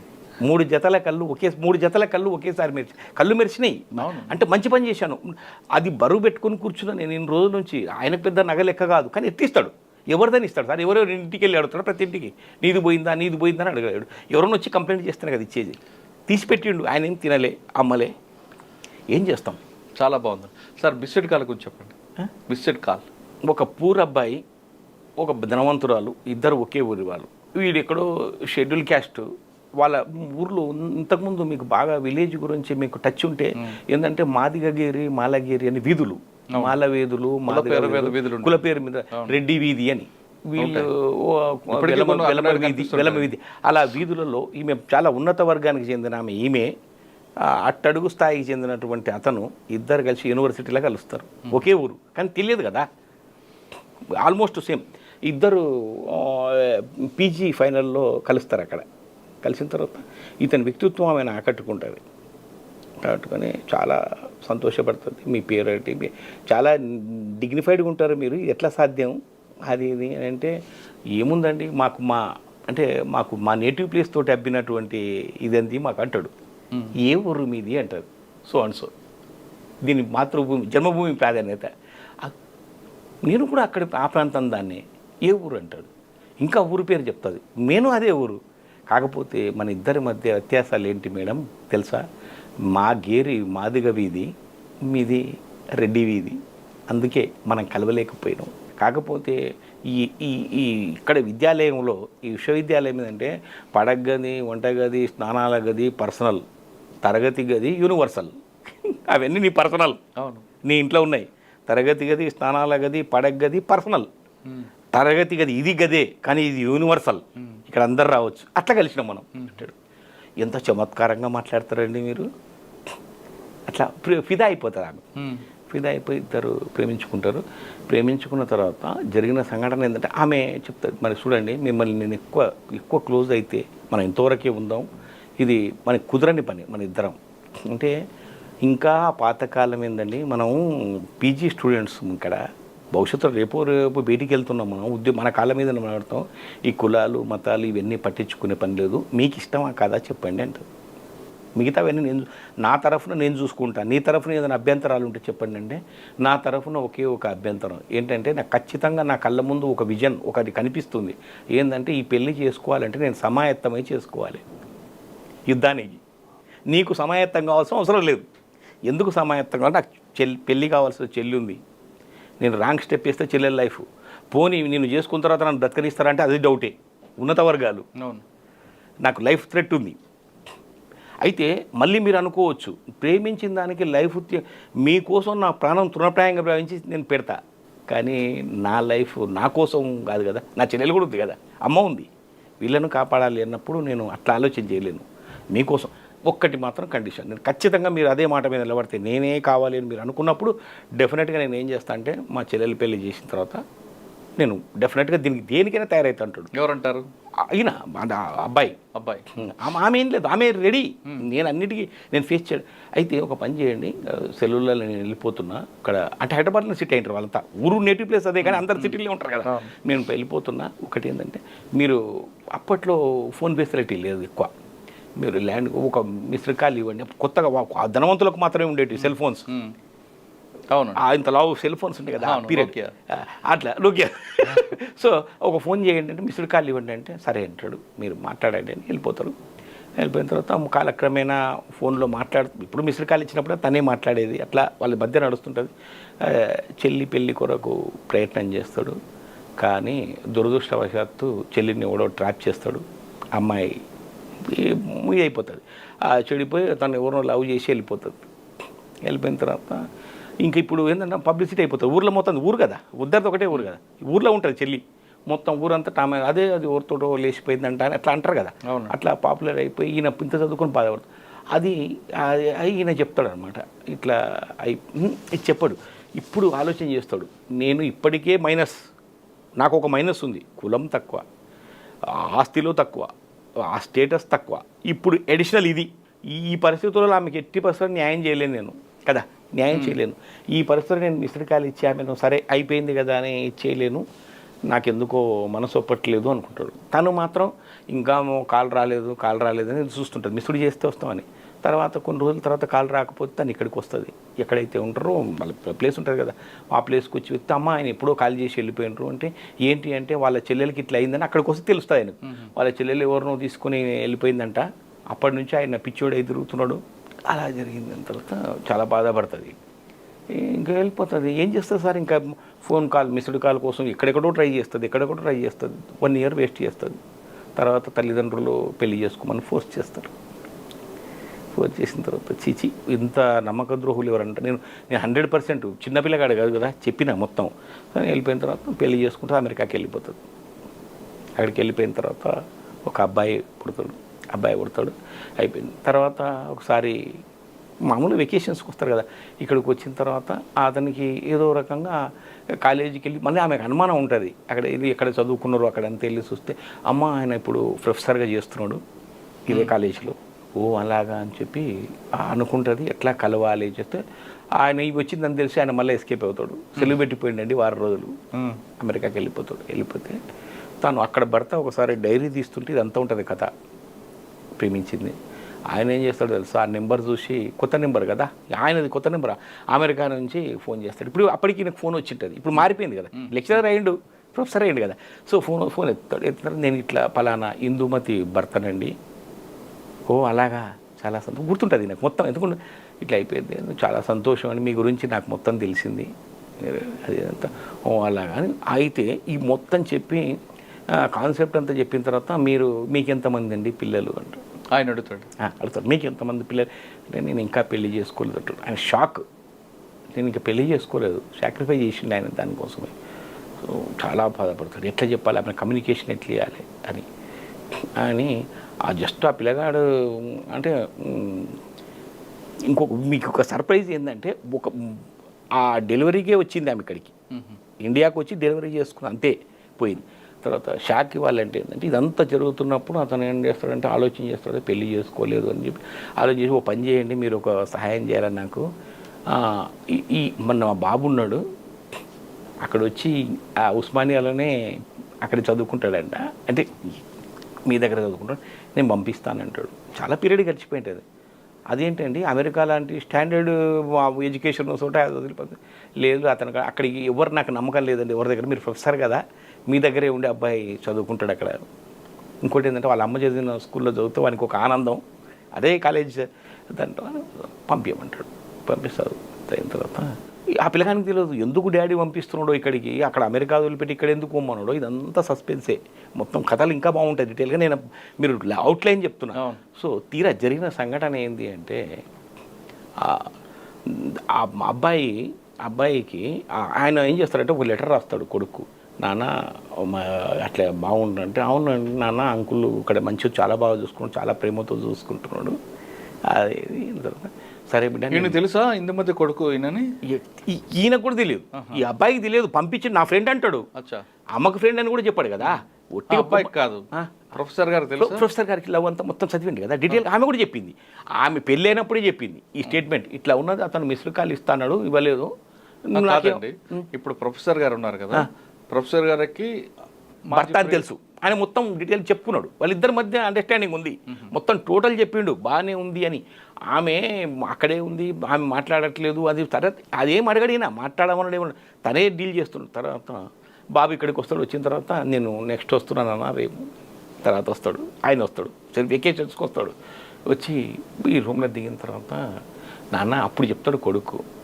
ఈయనెవరో తెలుసుకోవాలని ఉందా అని అవును డాడీ నేను అడగలేదు నీ ఫ్రెండ్ అన్నావు కదా అంటాడు నాకు కాదు నా ఫ్రెండ్ మీ అమ్మకు అంటాడు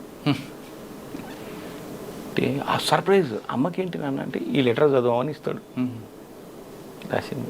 అప్పుడు లెటర్ కమ్యూనికేషన్ ఉంటుంది, దాంట్లో తెలుస్తుంది ఏంటంటే అమ్మను ప్రేమించినేనా వర్గ పోరాటాలు ఇవన్నీ మొత్తం టోటల్ డీటెయిల్ ఉంటుంది దాంట్లో. అదంతా ఆయన చెప్తాడు కదా. సో ఇదంతా జరిగిన తర్వాత నాన్న ఇంకొకటి ఒక విషయం నాకు ప్రామిస్ చేయడం, అమ్మ చనిపోయిందని చెప్పొద్దు. నిన్ను ఈవెన్ డెలివరీ అయిపోయిన తర్వాత తీసుకొని వెళ్తారు అక్కడికి. తీసుకొని వెళ్ళిన తర్వాత ఇమీడియట్లీ ఫిట్స్ లాగా వస్తాయి, అమెరికాలో చనిపోతుంది అంతే. 1 ఇయర్ బాబు పుట్టిన తర్వాత 1 ఇయర్ చనిపోతుంది. ఇప్పుడు ఎందుకంటే ఈయన ఇప్పుడు బ్రతుకుతున్నాడు అంటే అదే, ఎందుకంటే మన దీపం ఎట్లాగో ఆరిపోయింది, వాళ్ళ ఇంట్లోనూ దీపం వెలిగించు నాన్న. మన దీపం ఆరిపోయింది, వాళ్ళ ఇంట్లో నా బ్రతికుంది అంటే ఆ అపోతోటి సంతోషంగా ఉన్నాడు ఈయన. ఆమె అక్కడ హాయిగా ఉంది, మాట్లాడకపోయినా పర్లేదు, ఆమె కొడుకు నా దగ్గర ఉన్నాడు కదా, సార్ నాకు నా జన్మకి ఇదే అనుకుంటున్నాడు. ఇప్పుడు నువ్వు కనుక ఆమె చనిపోయిందని తెలిస్తే మన దీపం ఆరిపోయింది, కానీ ఆయన ఇంట్లో నా దీపం వెలిగించును అన్నట్టు కొడుకు కళ్ళల్లో. ఇప్పటికి కూడా ఇటువంటి వ్యక్తులు ఉండరని ప్రేమ కథ ఇది. కానీ ఏముంది ప్రేమ, మనం ఇద్దరు కలిసి తిరిగిండ్రా చుట్టాపట్టలు కాదు కదా, ఎండ్ అయిపోయింది అంతే. కానీ ఆ ఇంట్లో దీపం ఆరిపోతే ఈ ఇంట్లో జ్యోతి వెలిగించదన్న. ఇంత గొప్ప మనుషులు ఉండరా? మా డాడీ ఇంత గొప్ప, మా అమ్మ ఓపెన్గా చెప్పింది, ప్రేమించు పెళ్లి కంటే ముందే చెప్పింది అమ్మ. మీ అమ్మ నాన్న ఇది అపోహ కాదు, మీ అమ్మ పెళ్లి కంటే ముందు ఇట్లుందని చెప్పింది. ఇంత గొప్పగా చెప్పేటోళ్ళు ఎవరు ఉంటారు నాన్న? ఇట్లా ప్రేమించిన వ్యక్తి, మేము అవును కాలేజీలో ఉన్నప్పుడు ప్రేమించుకున్నాం అనుకున్నా నేను, కానీ అది కుదరలేదు, ఆయనకు వీలు కాలేదంటే వాళ్ళ చెల్లెలు ఎవరితో వెళ్ళిపోయింది, ఆయన అది కాలే. నేను ఎదురు చూసిన, 1 సంవత్సరం ఎదురు చూసిన, కానీ కాలే. ఆయన ఎందుకు రాలేదు అంటే కారణం ఇది నాన్న. ఎందుకంటే ఇన్ని మైనస్లు, అప్పటికే ఆయన మొదటిసారే మైనస్, చెల్లి వెళ్ళిపోయిన తర్వాత ఇంకా మైనస్ ఆయనకు. ఎందుకంటే కుటుంబ క్యారెక్టర్స్ బాలేవు, ఆస్తి లేదు, కులము లేదు, ఏ స్థాయిలోనూ మీ అమ్మకు సరిదిగొని వ్యక్తి, నేను సరిదిగొని వ్యక్తిని అన్న ఆలోచన చేసి ఆయన తప్పుకున్నాను నాన్న. సార్ అందులో లవ్ ఉంది, ఆయన తప్పుకున్నందువల్ల నేను నీ తండ్రిని అయినా అంటాడు. సార్ ఈ స్టోరీలో లవ్ ఉంది, ఎమోషనల్ అన్ని రకాలు కనిపిస్తుంది కదా, ఒక మంచి సినిమా తీయించవచ్చు కదా, ఎవరికైనా ఇచ్చారా? నేను సార్ ఒకటి ఏంటంటే ఇక రాసుకుంటూ పోవడమే. ఇది ఆంధ్రజ్యోతిలోనే వచ్చింది 12లో అనుకుంటా, సూపర్ డూపర్ హిట్ ఇది. ఇది రమణ గారే అసలు ఏ కథ కూడా మిగతా వాళ్ళందరినీ అసిస్టెంట్ ఎడిటర్కి ఇచ్చి చదివించేవాడు. నేను కథ ఇస్తే ఆయన సంతోషపడి చదవాల్సిన అవసరం లేదు, డెస్క్ ఎక్కియని నెక్స్ట్ వీక్ ఇది పెట్టాల్సిందే, ఇది పెట్టండి కథలో. ఎందుకంటే ఆయనకు ఒక నమ్మకం ఏర్పడ్డది. అంటే దాన్ని డ్రామటైజ్ చేయడం కూడా ఇంపార్టెంటే కదా సార్. మ్యాటర్ దొరుకుతుంది మనకు, కానీ దాన్ని డ్రామటైజ్ చేయడం స్క్రీన్ ప్లే అన్నది రావాలి కదా. అది రాకపోతే సార్ ఇంత మంచి కథలు రాసిన మీరు కవిగా ఎందుకు మారాల్సి వచ్చింది? సర్ప్రైజ్ ఏంటంటే ఇదే, నేను ఎప్పుడు ఏ ఇంటర్వ్యూలో అయినా ఇదే చెప్తుంటా సార్. ఒకరోజు అసలు ఉద్యోగరీత్యానే మాకు 24 hours ఎప్పుడు బిజీయే, పోలీస్ శాఖలో ఎప్పుడు ఏముంటుందో తెలియదు. అలాంటిది నాకు ఈ వ్యాపకం ఒకటి, ఎక్కడ సభలు జరుగుతున్నా వెళ్ళాలి, ఏదో కొంత నేర్చుకోవాలి, కుతూహలం. నాకు సబ్జెక్ట్ పరంగా రైటర్ని కాబట్టి స్వతహాగానే మా వాళ్ళంతా ఈవినింగ్స్ ఆఫీస్ వదిలిన తర్వాత ఏదో ఆట విడుపు ఎక్కడికైనా వెళ్తారు, సాయంత్రం అయిపోయిన తర్వాత అందరు వెళ్తారు కదా ఈవినింగ్. నేను మాత్రం యూనిఫామ్ తీసేసిన తర్వాత నాకు ఒకటే ఏంటంటే, ఎక్కడ రవీంద్ర భారతిలో ఏముంది, త్యాగరాజ గాన సభలో ఏముంది, లలిత కళాతోరణంలో ఏముంది, ఇలా ప్రోగ్రామ్స్కి వెళ్ళేవాడిని. అప్పుడు నాకు ఆశ్చర్యకరం ఏంటంటే, మా వాళ్ళందరూ ఈయన వదిలేసిద్దాం, ఈయన రాడు మనతో పాటు, పార్టీలకు రాడు, ఎక్కడికి రాడు, ఈయన అదే పార్టీ. అలా నేను ఒక రోజు రవీంద్ర భారతి నా బైక్ మీద వస్తున్నా సార్, మా వాహనం ఉంటుంది కదా పోలీస్ వాహనం మీద వస్తున్నప్పుడు రవీంద్ర భారతిలో ఒక బోర్డు నన్ను అట్రాక్ట్ చేసింది సార్. గాలిబ్ గీతాల మీద సమీక్ష, గాలిబ్ గీతాల మీద అక్కినేనికి అంకితం ఇచ్చిండు దాశరథి గారు. దాని మీద సమీక్షా సమావేశాలు అంటే దాన్ని ఒక మీటింగ్, దాని మీద చర్చా వేదిక, గాలిబ్ గీతాలను. గాలిబ్ గీతాలు ఎవరు వస్తున్నాడు అంటే నాగేశ్వరరావు వస్తున్నాడు, ఆ గీతాల గురించి అమ్మ ఇంతకంటే మంచి ఛాన్స్ ఇంకేముండదని వెళ్ళా సార్, కార్యక్రమానికి వెళ్ళా. కానీ దీని వెనక ఫ్లాష్ బ్యాక్, అంత తొందరగా నేను వచ్చాను మామూలు ఎప్పుడు 6 o'clock ఇంటికి వెళ్ళే ప్రసక్తి మాకు ఉండనే ఉండదు, ఏ నైట్ 10, 9 మినిమం. అయితే తొందరగా ఎందుకు వెళ్తున్నా అంటే, ఆ రోజు మా చిన్న అబ్బాయి బర్త్డే సార్, మా మిసెస్ ఫోన్ చేసింది రమ్మని, తొందరగా రండి నేను కేక్ కట్ చేయాలి, మీరు తొందరగా ఎర్లీగా రండి, బయలుదేరాను. కానీ దానికంటే బలంగా ఈ బోర్డు నన్ను అట్రాక్ట్ చేసింది. మా ఇట్లా చూసి వెళ్దానులే, కనీసం నాగేశ్వరరావు నన్ను చూసి వెళ్దానులే, ఆ ప్రోగ్రామ్ నేను లోపలికి వెళ్ళే సార్. రవీంద్ర భారతికి ఎంటర్ అయ్యి బండి పార్క్ చేసి లోపలికి వెళ్ళిన తర్వాత అక్కడ పుస్తకాలు అమ్ముతున్నారు సార్ కౌంటర్లో, గాలిబ్ గీతాలు. ఒక పుస్తకం కొన్నా సార్, ఫస్ట్ నేను చేసిన పని అదే, ఆ పుస్తకం కొన్నా, లోపలికి తీసుకుపోయినా. ఆ ప్రోగ్రామ్ స్టార్ట్ అయ్యే వరకు టైం ఉంటుంది కదా అని చెప్పి తిరిగేస్తున్నాం. సభ అవుతుంది, నాగేశ్వరరావు మాట్లాడుతున్నాడు, కానీ పుస్తకం మాత్రం తిరిగేస్తూనే ఉన్నా నేను. అయితే ఎంత నన్ను ప్రభావితం చేసిన గీతాలు అంటే ఇంత చిన్న చిన్న మాటల్లో, ఇంత అల్తి మాటల్లో సమాజాన్ని కదిలించే మాటలు, అంటే మనిషిని కదిలించే మాటలు ఇంత అందంగా పొదుగొచ్చా. కవిత్వం ఇంకోటి కథలు రాస్తున్నా నేను. కథలు ఏంది, 4 గోడల మధ్య రాస్తున్నా, జనం లోపలికి వెళ్తున్నాయి తెలియదు. వాళ్ళు స్పందించి మళ్ళీ పత్రికకు లెటర్ రాస్తే నాకు రెస్పాన్స్ తర్వాత వస్తుంది. అది బాగుంది అని కూడా నాకు తెలియదు. కానీ కవిత్వానికి అలా కాదు. చదువుతుంటే డైరెక్ట్ ప్రేక్షకులు ఉంటారు, డైరెక్ట్ అభిమానులు ఉంటారు. కవిత్వాన్ని ప్రజెంట్ చేస్తున్నప్పుడే అది జనానికి రీచ్ అవుతుంది. కథ అట్లా కాదు. ఇలా రీచ్ అయ్యే ప్రక్రియ చాలా బాగుంది. ఇది నన్ను అట్రాక్ట్ చేసింది. చూద్దాం ప్రయోగం చాలా బాగా నన్ను బాగా అట్రాక్ట్ చేసి మొత్తం పుస్తకం అంతా చదివిన సార్. అంత అయిపోయే వరకు 8:39 అయింది. ఇంటికి వెళ్ళాం. పాపం వాళ్ళు దీపాలు ఆర్పేసుకుని పిల్లగాడు నిద్రపోయాడు. బాబు పడుకున్నాడు. బర్త్డే చూసిరు, కేక్ కట్ చేసుకున్నారు. కేక్ కట్ తల్లి పిల్లలు కట్ చేసుకున్నారు. అయిపోయాను. నేను ఇంకా ఊహించుకున్న సీన్ అపరకాలు ఇలా ఉంటుంది ఇప్పుడు. భార్య 100% దాంట్లో తిరిగేలేదు ఎవరింటైనా. కొడుకు బర్త్డే అని ఫోన్ చేసినాక బయలుదేరినా అని చెప్పి నా మధ్యన సాంస్కృతిక కార్యక్రమాలకు వెళ్తే ఎట్లుంటుంది, ఇంకా మండుతుంది అప్పటికి. ఫుల్ నాకు అర్థమవుతుంది. లైట్ తీసేసి పండుకుంది అంటే ఇంకా 9:30 అయిపోయింది భజన అని పోయిన తర్వాత ఇంకా ఆమె బాగా షెంటింగ్ చేసింది. ఎప్పుడు ఏమన్నా తప్పు నాదే, నేనేం మాట్లాడలేదు. కానీ చివరిలో అంతా అయిపోయినాక ఆమె కోపం అంతా తగ్గినాక ఎంతసేపు అయినా తినకుండా కూర్చున్నా కదా, భోజనం చేయలేదు కదా, ఆమె కూడా తినలేదు. పిల్లలు పెట్టింది పండుకున్నారు. కేక్ కట్ చేసిండ్రు. అంటే అక్క ఉంది, తమ్ముడు, మా వీడు లాస్ట్ వాడు. నాకు 3 పిల్లలు, 2 కొడుకులు 1 కూతురు. సో ఒక అక్క ఒక అన్న, 2 వాళ్ళు ఉన్నారు. అందరు కలిసి అందరూ స్కూల్ స్టూడెంట్సే కదా.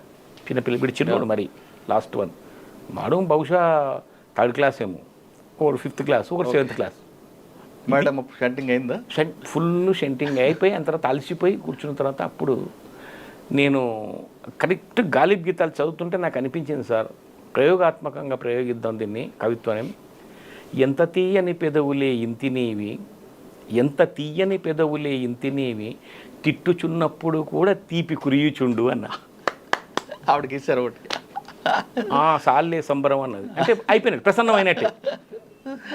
అంటే ఎంత అంటే ఎటువంటి వాళ్ళనైనా కరిగించే శక్తి ఈ కవిత్వానికి ఉంది అనేది నేను ప్రత్యక్షంగా ఫస్ట్ మీ ఆవిడ మీద వేశారు. ఫస్ట్ మొట్టమొదటి నా లైఫ్లో టర్నింగ్ పాయింట్ అని చెప్తాను నేను. ఇటువంటిది నేనెందుకు రాయొద్దు అని స్టార్ట్ చేసిన సార్. మళ్ళీ ఒకసారి చెప్పండి. ఎంత తీయని పెదవులే ఇంతి నీవి అని దాశరథి గారు రాసి, ఎంత తీయని పెదవులే ఇంతి నీవి, తిట్టుచున్నప్పుడు కూడా తీపి కురియుచుండు. స్వీట్నెస్ అంటే అంత అందంగా ఉంది, నువ్వు తిడుతున్నా కూడా నాకు మహా ముచ్చటగా ఉంది, ఆనందంగా ఉంది అని చెప్పడం. ఇంత గొప్ప ప్రయోగం. ఆమెకు సాల్లే సంబరం అంటే కరిగిపోయింది, అంటే పడిపోతారు అంతే, సింపుల్. అయితే ఎంత గొప్పగా ఉంది అని. తర్వాత దాన్ని తీసుకునే సార్ నేను చిన్న కవిత ఒకటి రాశా సార్. ఎవరెస్ట్ శిఖరాన్ని ఎక్కి క్షేమంగా తిరిగి వచ్చి మేడమెట్లెక్కుతూ తూలిపడ్డాడు, కాళ్ళవే కాలం కలిసి రాక. Time important. ఏ టైంలో ఏ పని చేయాలనో అప్పుడు అదే పని చేయాలి. దానికి 100 ఫ్యాక్టర్స్ ఉంటాయి. ఆ రోజు ఎక్కాను కదా, ఈ రోజు ఎక్కుతా అంటే దొబ్బదు. ఆడెక్కినప్పుడు నీ ఏజు, నీ వయసు, నువ్వు తిన్న ఫుడ్, నీ టైము, వాతావరణం, ఎవ్రీథింగ్ క్యాల్కులేట్ చేయాలి. ఒక పని చేసే ముందు కవిత్వంలో ఇన్ని ఫ్యాక్టర్స్ ఒక చిన్న కవితలు చెప్పొచ్చు. ఏం చెప్పొచ్చు మళ్ళీ చెప్తా చూడండి. ఎవరెస్ట్ శిఖరాన్ని ఎక్కి క్షేమంగా తిరిగి వచ్చి మేడమెట్లెక్కుతూ తూలిపడ్డాడు, కాళ్ళవే కాలం కలిసి రాక. కాలం కలిసి రాక అంటే టైం కూడా కరెక్ట్ కుదరాలి సార్. ఇప్పుడు ఎగ్జామ్ పేపర్ 10 గంటలకు ఇస్తారు సార్. నీకు నేను ఇంతకుముందు బాగా చదువుకున్నా, నాకు అన్నీ వచ్చు, నేను అది అయిపోయిన తర్వాత నాకు అక్కడికి పోయినాక గుర్తుకు రాలేదు, అక్కడ అంటే అయిపోతుంది. నువ్వు ఆ టైంలోనే గుర్తుకు రావాలి నీకు, అంతే. అలాగే నేను మహానటుడిని కానీ ఆ తెర తీసినప్పుడు నాకు రాలేదంటే తెర వేసినాక నీవు ఎంత గొప్ప నటుడు అయినా వేస్తే ఆ కర్టెన్ తీసినప్పుడే నీ ప్రతిభను ప్రదర్శించాలి. నీకున్న టైం ఆ షార్ట్ పీరియడ్, అప్పుడు మాత్రమే నువ్వు నీ ప్రతిభను ప్రదర్శించాలి. అది లేకపోతే ఎంత గొప్ప నటుడే. నాకు తర్వాత ఐడియా వచ్చింది, ఇంతకంటే బాగా చేసిన ఎన్నెన్నో ఉండదు. పాతగా మా తాత ఉంటారు ఇప్పుడు ఏంటి కవితలు దాదాపు 100 రాసి ఉంటారు. చాలా చాలా చిన్న. బాగా మీకు మనసుకు నచ్చింది చెప్పండి. హత్తుకుపోయింది, మనసుకు నచ్చిపోయింది, మీ మనసుకు హత్తుకుపోయింది కానీ లేదు, ప్రేక్షకులు ఎక్కువ మంది బాగా ఎంజాయ్ చేసింది కానీ లేదు, ఎమోషనల్ అయింది కానీ. ఎమోషనల్ నేను ఎప్పుడు చెప్తూనే ఉంటాను సార్. ఎమోషన్ ఏంటంటే ఖచ్చితంగా ఒక స్త్రీని గురించి మాట్లాడినప్పుడు ఎవరైనా ఎమోషన్ అవుతారు. దారం అండగా ఉన్నంతసేపే గాలిపటం బింకం, దారం అండగా ఉన్నంతసేపే గాలిపటం బింకం, బంధం తెగితే కథం, బంధం తెగితే కథం, దాంపత్యము అంతే, దాంపత్యం అంతే. ఆ బంధం తెగితే కథం. తెగిన గాలి పట్టను రా వీడండి, భార్య చనిపోయి రోడ్డు మీద తిరుగుతుంటే వీడు తెగిన గాలి పట్టను లాగా తిరుగుతున్నాడు అంటారు. ఎందుకు వచ్చింది ఆ పదం, ఎక్కడ పుట్టిందంటే ఇక్కడ పుట్టింది. ఇది నేను క్రియేట్ చేసిన. తెగిన గాలిపటం అంటే ఏంది అని ఇంతవరకు ప్రజలు నన్ను అడుగుతున్నారు. ఒక కవి కానీ దానికి ఆన్సర్ నా దగ్గర ఉంది. ఎందుకు అంటే తెగిన గాలిపటం అంటే ఏంది అంటే ఎవరైనా చెప్తారా సార్, వాడేంద్ర తెగిన గాలిపటం లాగా తిరుగుతున్నాడు అంటే ఎందుకంటే ఖచ్చితంగా వాడికి భార్య లేదు అని. ఇట్స్ ఇండికేట్స్ అంతే, దట్స్ ఆల్. తెగిన గాలిపటం లాగా ఒక పురుషుడు అలా తిరుగుతున్నాడు అంటే ఒక మ్యాన్ ఖచ్చితంగా అది భార్య లేనట్టే. ఇది నాకు బాగా. ఇంకా చెప్పండి సార్, దాంపత్యం అని మంచిగా చెప్పండి. ఇంకా మంచిగా చెప్పాలా? అరివీర భయంకరం. మా డిపార్ట్మెంట్ నేను ఎప్పుడు పొగుడతా సార్, ఎందుకంటే నేను అందులో పనిచేసిన కాబట్టి. అరివీర భయంకరం మా సాయుధ దళం, అరివీర భయంకరం మా సాయుధ దళం. అది సైనికుడు కావచ్చు, మేం కావచ్చు. ప్రతికూల పరిస్థితుల్లోనూ చెక్కు చెదరదు మనోబలం, ప్రతికూల పరిస్థితుల్లోనూ చెక్కు చెదరదు మనోబలం. దేవతలు త్యాగాలు చేయలేరు, అది సాయుధ దళాలకే సాధ్యం. దేవేంద్రుడి మీద దండయాత్ర చేస్తే పారిపోయాడు, కానీ ఒక సెక్యూరిటీ అధికారి, పిఎంకు సెక్యూరిటీ ఉండడానికి అధికారి, వాడు పారిపోతాడా?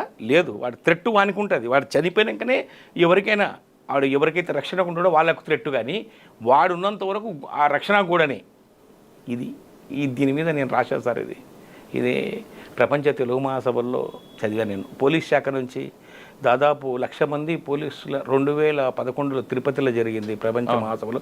హైదరాబాద్లో కూడా జరిగింది. ఇప్పుడు నేను అక్కడ పార్టిసిపేట్ చేసిన. తిరుపతిలో జరిగిన దానికి నేను ప్రత్యక్ష సాక్షి. అక్కడికి వెళ్ళా కాబట్టి ప్రభుత్వం ఉన్నప్పుడు. అప్పుడు తిరుపతికి వెళ్ళినప్పుడు సర్వీస్లో ఉన్నా, హైదరాబాద్లో జరిగినప్పుడు సర్వీస్లో లేను. సర్వీస్లో ఉన్నప్పుడు ప్రభుత్వం పంపాలి, గవర్నమెంట్ పంపాలి, వారం రోజులు సెలవు ఇచ్చి పంపాలి. ఒక సబ్ ఇన్స్పెక్టర్కు వారం రోజులు సెలవు అంటే ఇంపాసిబుల్. అవును, కానీ ప్రభుత్వం నన్ను సెలవు ఇచ్చి పంపింది. ఎందుకంటే ఓన్లీ 1 among 1 lakh పీపుల్. పోలీసులో 1,00,000 మందిలో.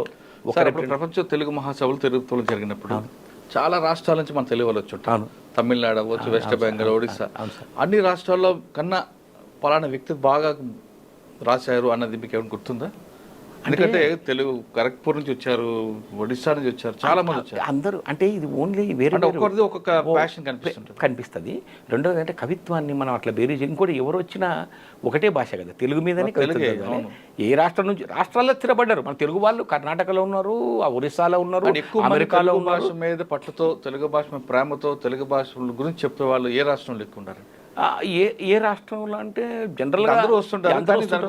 కానీ ఏంటంటే నాకు తెలిసి ఎక్కువ అంటే బాగా మనకు తరచుగా కనిపించే వాళ్ళు అంటే మహారాష్ట్రలో సంస్థలు పెట్టుకొని నడిపిస్తున్నారు, కర్ణాటకలో కూడా అంతే, మధ్యప్రదేశ్లోనూ కూడా.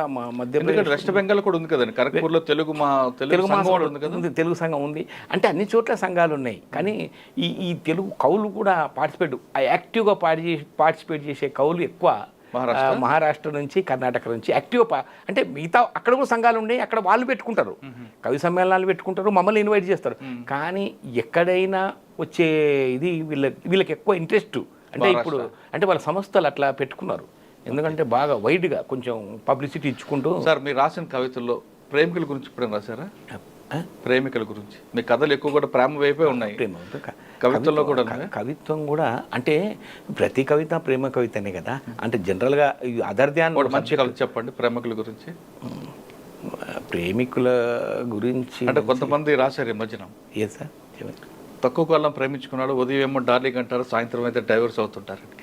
ప్రేమ అనేది మనిషికి అది మనం ఎట్లా అంటే శ్వాసతో సమానం సార్. అది ఆగిపోతే నిజంగా ప్రేమిస్తే, ఒరిజినల్గా కనుక ప్రేమిస్తే శ్వాసతో సమానం. ఒకసారి ప్రేమ లేదు అంటే మనం ఎన్నో సినిమాలు కూడా చూసాం, ఆ శ్వాస ఆగిపోయినట్టే. ఆ ప్రేమ ఫెయిల్ అయిందంటే వాళ్ళు. కానీ ప్రేమలో కూడా రకాలు ఉంటాయి కదండి. ఉంటాయి, డెఫినెట్గా రకాలు ఉంటాయి. అంటే సెల్ఫిష్ ప్రేమ,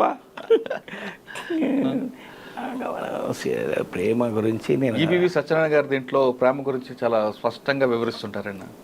పొద్దున పుట్టే ప్రేమ సాయంత్రం ఉంటుందని, సాయంత్రం పుట్టిన ప్రేమ మర్నాటికి ఉంటుందని సార్. ఒకటి ఇన్స్టెంట్ ప్రేమలని, లైఫ్ లాంగ్ ప్రేమలని, షార్ట్ కట్ ప్రేమలని, ఇటువంటివి ఏమైనా మీరు గుర్తించారు సార్? ఇప్పుడు ఎందుకంటే ఒక సబ్జెక్టును మనం అంతా అంటే ఒక్కో కోణం చూసే దీన్ని బట్టి ఉంటుంది సార్.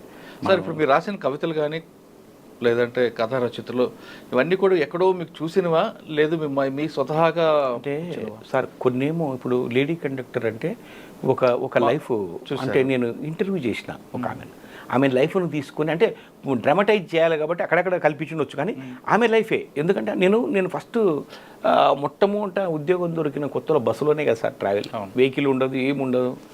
అప్పుడు బస్సులో వెళ్తున్నా, హెడ్ కానిస్టేబుల్ ఉన్నప్పుడు బస్సులో వెళ్తున్నప్పుడు ఆ లేడీ కండక్టర్ టికెట్స్ ఇస్తుంటే చాలా కష్టపడ్డది సార్, చాలా ఇబ్బంది పడుతున్నా అటు నుంచి ఇటు నుంచి.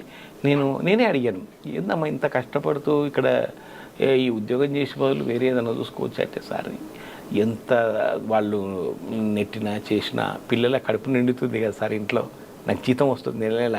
వేరే దాంట్లో కంప్యూటర్ సెంటర్ ఈ రోజు ఉంటే రేపు ఉండదు, మూసిపోతారు. లేకుంటే ఈ రోజు ఇక్కడ రేపు ఇంకో చోట ఇట్లా పని చేసుకుంటూ తిరగాలంటే ఇది ఒక గవర్నమెంట్ ఉద్యోగం. ఇప్పుడు ఆర్టీసీలో కండక్టర్ అనేది ఇంకోటి తొలితరం వాళ్ళం మేము. మొదటిసారి 2007లోనే జరిగింది, నేను కథ వచ్చింది అప్పుడే. తొలితరం వాళ్ళం కాబట్టి మేము ఇక్కడ ఉద్యోగానికి వస్తే మా లైఫ్ రాను బాగుంటుంది. అట్లాగే మా పిల్లలకు కూడా భవిష్యత్తు ఉంటుంది కదా సార్. హాస్పిటల్స్ ఉంటాయి, యూనిట్ హాస్పిటల్స్ ఉంటాయి, అన్ని సర్వీసులు ఉంటాయని నేను ఇంత కష్టమైన దీంట్లోకి వచ్చినా కానీ ఇంకో అదే మా అందరూ తగులుతుంటారు చేస్తుంటారు అని అంటే ఒకటి నాకు తెలుసు సార్ మీరు అనేది ఏంటంటే అందమైన అమ్మాయిలకు ఈ ఉద్యోగం కష్టం, ఎందుకంటే అందరూ గాలం వేస్తుంటారు అట్లా అని. అయితే అవి ఏమన్నారు తెలుసా, అందం సార్. ఇప్పుడు మదర్ తెరిసాను అందరు లైక్ చేస్తున్నారు కదా సార్, ఆమె అందంగా ఉందా? కాదు కదా, ప్రతి ఒక్కరు ఎందుకు లైక్ చేస్తారు? వ్యక్తిత్వంతో వెలిగేది ఈ అందం కంటే ఎక్కువ సార్ అన్నది నా షాక్. నేను వ్యక్తిత్వంతో వచ్చే అందం ఈ అందానికంటే 100,000 రెట్లు ఎక్కువ సార్, ఆ బలం నాకుంది అన్నది. ఇది ఇంతకంటే గొప్ప పాయింట్ నాకేం కావాలి సార్ కథకు? నా అందం ఒకరిద్దరు అట్రాక్ట్ చేస్తుండొచ్చు బస్సులో, కానీ వ్యక్తిత్వంతో గెలిస్తే ప్రపంచాన్ని అట్రాక్ట్ చేసినటువంటి మదర్ తెరిసా చాలు కదా ఒక్క యుగం. అంత బలమైన వ్యక్తిత్వం నాకుంది సార్, నేను ఎందుకు భయపడతా దీనికి అన్నది. ఇంత గొప్పవాడిని నేను మెసేజ్ ఇవ్వాలి కదా సమాజానికి. ఇప్పుడు ఒక రచయిత కవి ఏం చేస్తాడంటే ఇమీడియట్లీ వాళ్ళ అక్షరాల్లో పొదుగుతారు. అవి ఒక మంచి సందేశం వచ్చినప్పుడు, ఒక మంచి మెసేజ్ ఎక్కడి నుంచి వచ్చినా అది మీరు చెప్పవచ్చు. ఇప్పుడు మీ ఇంటర్వ్యూలో మీరు ఒకటి నన్ను అడిగితే, ఇప్పుడు ఇందాక మీరు అడిగిన ప్రేమ అడిగారు ఈవీవి సత్యనారాయణ అని. అంటే ప్రేమ కథలు 100,000 వచ్చినా ఎక్కడైనా ప్రేమను చనిపోయినా, ప్రేమికులలో ఒకరు చనిపోయినా అది ప్రేమ కథనే, ప్రేమికులు ఇద్దరు బ్రతికున్నా అది ప్రేమ కథనే. కానీ ఏది గొప్పది అంటే మాత్రం ఎవరు చెప్పలేరు. ఎందుకంటే సక్సెస్ అయిన వాళ్ళు ఇప్పుడు చాలామంది అంటుంటారు ఆమె కోసం ప్రాణత్యాగం చేస్తేనే గొప్ప ప్రేమ అని. నేను మాత్రం దాన్ని బలపరచను. ఎందుకంటే ఎవడైతే ఇందాక త్యాగం చేసిన చూడు నా కథలో, నేను అందుకనే ఆ కథను రాశా. ఎందుకంటే పెళ్ళి చేసుకోకుండా ఉన్నవాడు గొప్ప ప్రేమికుడు. ఎవరు ఇందాక నేను చూపించిన, నేను దాంట్లో చూపించా కదా సార్ కథలో మిసుడు కాల్లో. పెళ్లి చేసుకోకుండా అతను గొప్పోడు కదా. సార్ ఇంకా తల్లి పిల్లలు లేదా భార్యాభర్తల గురించి చెప్పారు ఒకటి, తల్లి పిల్లలు కానీ తల్లి కొడుకు గురించి కానీ కొడుకు తండ్రి గురించి కానీ వాళ్ళ బంధాల మీద రాశారా? చాలా ఉంటాయి కవితలు. అంటే ఇమీడియట్లీ మనకు అది నేను కూడా మీ దగ్గరకు వచ్చినప్పుడు నేను రాసుకోలేదు కానీ ఆ మైండ్లోకి రావాలి కదా ఇమీడియట్లీ. ఎందుకంటే కథలు అంటే బాగా మధ్య నచ్చింది చెప్పండి. బాగా ఇంకో కవిత చెప్పనా సార్? ఇప్పుడు చెట్టుకు ఇప్పుడు మామూలుగా ఏంటంటే ఇప్పుడు అంతా డ్రగ్స్ మీద నడుస్తుంది కదా సార్. ఆ డ్రగ్స్ గురించి ఒకటి, ట్రాఫిక్ గురించి చెప్పండి. డ్రగ్స్ గురించి చెప్తా. డ్రగ్స్ గురించి చెట్టుకు చీడ అంటే కొమ్మలకు రెమ్మలకు కాదు ట్రీట్మెంట్. చెట్టుకు చీడ పట్టిందంటే కొమ్మలకు రెమ్మలకు కాదు, వేళ్ళ నుంచి చేయాలి ట్రీట్మెంట్. వేలు కింద భూమిలో ఉన్నటువంటి పాతుకుపోయినటువంటి ఆ వేళ్ళ నుంచి చేయాలి. డ్రగ్స్ నిర్మూలన ప్రభుత్వానికి ఏ పార్టీ తలుసుకుంటే ఖచ్చితంగా విల్ పవర్ ఉంటే ప్రభుత్వానికి ఏ పార్టీ అంటే ఈ పాయింట్ను దానికి జోడిస్తే ఎంత అద్భుతంగా అది కవితగా అవుతుంది అంటే తలుసుకుంటే ఉంది సార్. ప్రభుత్వం తలుసుకుంటే విల్ పవర్ అంతే. నేను అందుకే చెప్తుంటా. మొన్న ఇంకొకటి కూడా అన్న, మామూలుగా మాట్లాడుతున్నప్పుడు కూడా నేను క్యాజువల్గా కూడా చెప్తుంటా ఏంటంటే సంకల్ప బలం ఉన్న ప్రభుత్వం, పటిష్టమైన యంత్రాంగం, ఏదైనా సాధించగలిగే తత్వం, ఈ 3 ఉంటే ఇక డ్రగ్స్ పని దబిడి అని ఈ 3 ఉన్నాయి ఈ ప్రభుత్వాలకి. ఇప్పుడు ఉన్నాయి ఇప్పుడు ప్రజెంట్ అదే దబిడి అంటే భాషను ఎట్లనే వాడచ్చు కవి. డ్రగ్స్ పని దబిడి వాయిస్తారు అంటే సంకల్పం ఉన్న ఆ 2 మ్యాచ్ కావాలి సార్. పోలీస్ యంత్రాంగం స్ట్రాంగ్ ఉండాలి, ప్రభుత్వానికి సంకల్పం ఉండాలి, ఇదేమో సామర్థ్యం ఉండాలి. పోలీస్ శాఖకు సమర్థత ఉండాలి, వాళ్ళకి సంకల్పం ఉండాలి. అయితే ఈ ఈ ఖచ్చితమైనటువంటి అభిప్రాయంతో అడిగేసే వాళ్ళు యంత్రాంగం ఉండాలి. మొత్తం ఉంటే 3 ఉన్న తర్వాత అదేం సార్ దబిడి ఎంత ఈజీగా అయిపోతుంది, చాలా సులభంగా సాధించగలుగుతాం ఏదైనా. ఓకే సార్, ఫైనల్గా చెప్పండి, కాకి యూనిఫామ్ వేసుకున్నప్పుడు ఒక సెక్టార్లో పనిచేశారు, ఒక అపవాదుల సంఖ్యలో పనిచేశారు, అందరూ అలాగుంటారనే విషయం మీరు చెప్తున్నారు. ఇప్పుడు కవిగా మారారు, కథ రచయితగా మారారు. ఇప్పుడున్న ఎంజాయ్మెంట్ ఎక్కువ ఉందా, అప్పుడున్న దీంట్లో ఎక్కువ ఉందా ఎంజాయ్మెంట్? అంటే జీవితాన్ని, ప్రతి వ్యక్తికి ఒక జీవితానికి ఒక ఆనందం అది ఇస్తుండేది. ఉద్యోగరీత్యా ఇవ్వచ్చు, అంటే వృత్తిరీత్యా ఇవ్వచ్చు, ప్రవృత్తి రూపే ఇవ్వచ్చు. ఈ ప్రవృత్తిలో ఉందా మీకు, వృత్తిలో ఎక్కువ అనిపించిందా? సార్ ఒకటి ఇది ఎందుకంటే ఇప్పుడు మనకేంటంటే 2 కళ్ళు ఉన్నాయి సార్. ఏ కళ్ళు అంటే ఇది చూస్తుంది, ఇది చూస్తుంది. ఏ కళ్ళు నీకు ఇష్టం అంటే చెప్పలేము. అట్లాగే తల్లిదండ్రి ఉండరు. తల్లిదండ్రులు కూడా నేను మిగతా వాళ్ళు తల్లి ఎక్కువ అనొచ్చు, కానీ అట్టేం ఉండదు ఇద్దరు. అయితే తల్లిదండ్రులు నీకు ఎవరు ఇష్టం అంటే కూడా చెప్పలేము. ఎందుకంటే నాన్న కొన్నిసార్లు, ఎందుకంటే వెలిగించి ఆరిపోయే అగ్గిపుల్ల నాన్న, వెలిగించి ఆరిపోయే దివ్యంగా వెలిగే జ్యోతి అమ్మ. అమ్మ వెలుగుతుంది అంటే బికాస్ ఆఫ్ నాన్న. నీకు వెలిగే అది స్పార్క్ అయ్యినప్పుడు ఇంకెక్కడ ఉంటుంది నీకు వెలుగు? కరెక్ట్. వెలిగించి ఆరిపోయి కాళ్ళతో రాస్తాం సార్ అగ్గిపుల్లను, కానీ జ్యోతిలాగా ఆ త్యాగగుణం నాన్నది. ఎందుకంటే నేను ఏమైనా పర్వాలేదు, నన్ను కాళ్ళతో రాసినా పర్వాలేదు, నువ్వు మాత్రం వెలగాలే అని భార్యను అంటాడు. 24 గంటలు అట్లా పూజించే, అంటే ప్రేరేపించే వ్యక్తి తండ్రి, అంటే భర్త. అట్లా అందుకే ఆ జ్యోతి అలా వెలుగుతుంటుంది నిత్యం. అలా వెలగాలి అంటే అలా అగ్గిపుల్ల త్యాగమైపోయి, అట్లా త్యాగం చేసినటువంటి అగ్గిపుల్లలు ఎన్నో, ఇంకా దివ్యంగా వెలుగుతున్న జ్యోతులు ఎన్నో. ఈ రెండు గొప్పవే. ఎందుకంటే అంటించి అట్లా వెలుగుతూ ఆయనను చూపుతుంది కదా మనం, ఈ వెలుగు మీ నాన్న నుంచి వచ్చింది అని నిదర్శనంగా నిలిచి. ఎక్కడ మైనస్ చేస్తాను చెప్పండి? ఏది కాదు కదా, ఏది కరెక్ట్ ఏది ముందా అని చెప్పలేమా? వెలిగించింది ముందేమో వెలిగే జ్యోతి గొప్పదా, అంటించిన అగ్గిపుల్ల గొప్పదా? రెండు గొప్పవే. ఎస్.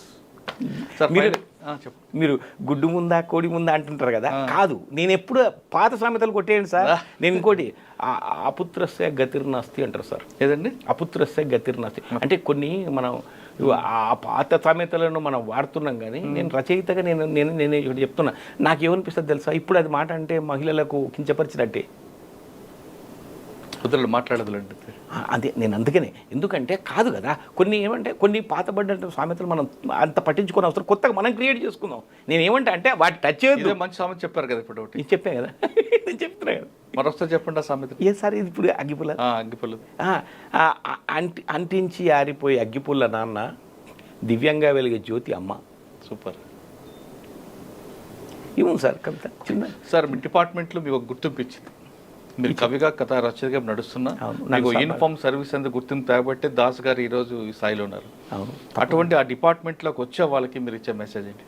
తప్పకుండా సార్ డిపార్ట్మెంట్కి వచ్చేవాళ్ళు, ఎందుకంటే జీవితంలో కొన్ని ఉద్యోగాలు మాత్రమే ప్రజలతో డీలు ఉండే ఉద్యోగాలు, లోపల వెళ్ళి పని చేసుకునే ఉద్యోగాలు, ప్రజలతో ఏదైతే మమేకం అయిపోయి చేసే ఉద్యోగాలు ఏముంటాయి, అందు ముఖ్యంగా యూనిఫామ్ సర్వీసెస్ ఏంటంటే చాలా అప్రమత్తంగా జాగ్రత్తగా. ఎందుకంటే సర్వీస్ అంతా కత్తి మీద సామే.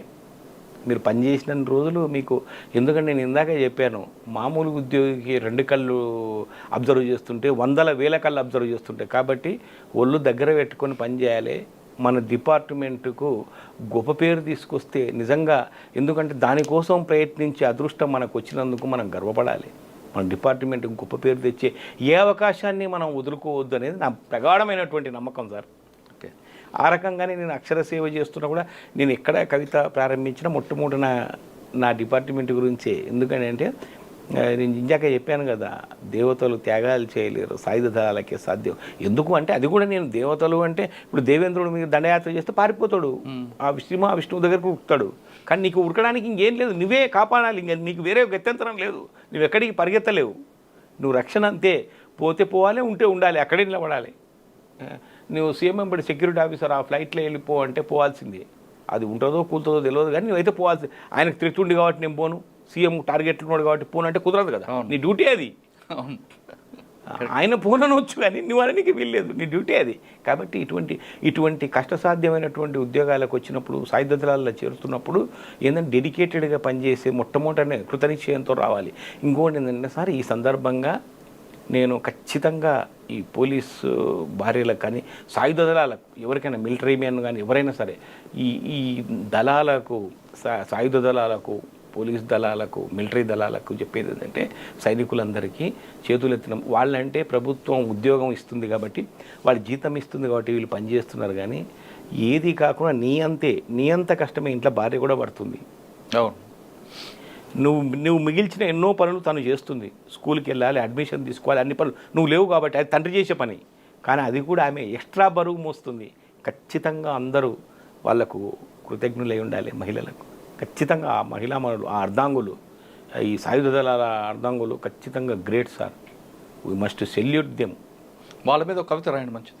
వాళ్ళ మీద నేను ఎందుకు పోలీస్ భార్య కథనే రాశాను సార్. అద్భుతమైనటువంటి కథ పోలీస్ భార్య. మీకు అది కాన్సెప్ట్ చెప్పడం కుదరదు అది మొత్తం, ఎందుకంటే అది కూడా చెప్తా. కాన్సెప్ట్ ఏంటంటే ఒక టైం ఉంది, చెప్పండి. ఒకటే నిమిషం ఏంటంటే భార్య అంటది, పోలీస్ ఉద్యోగి భార్య, ఎస్ఐ భార్య.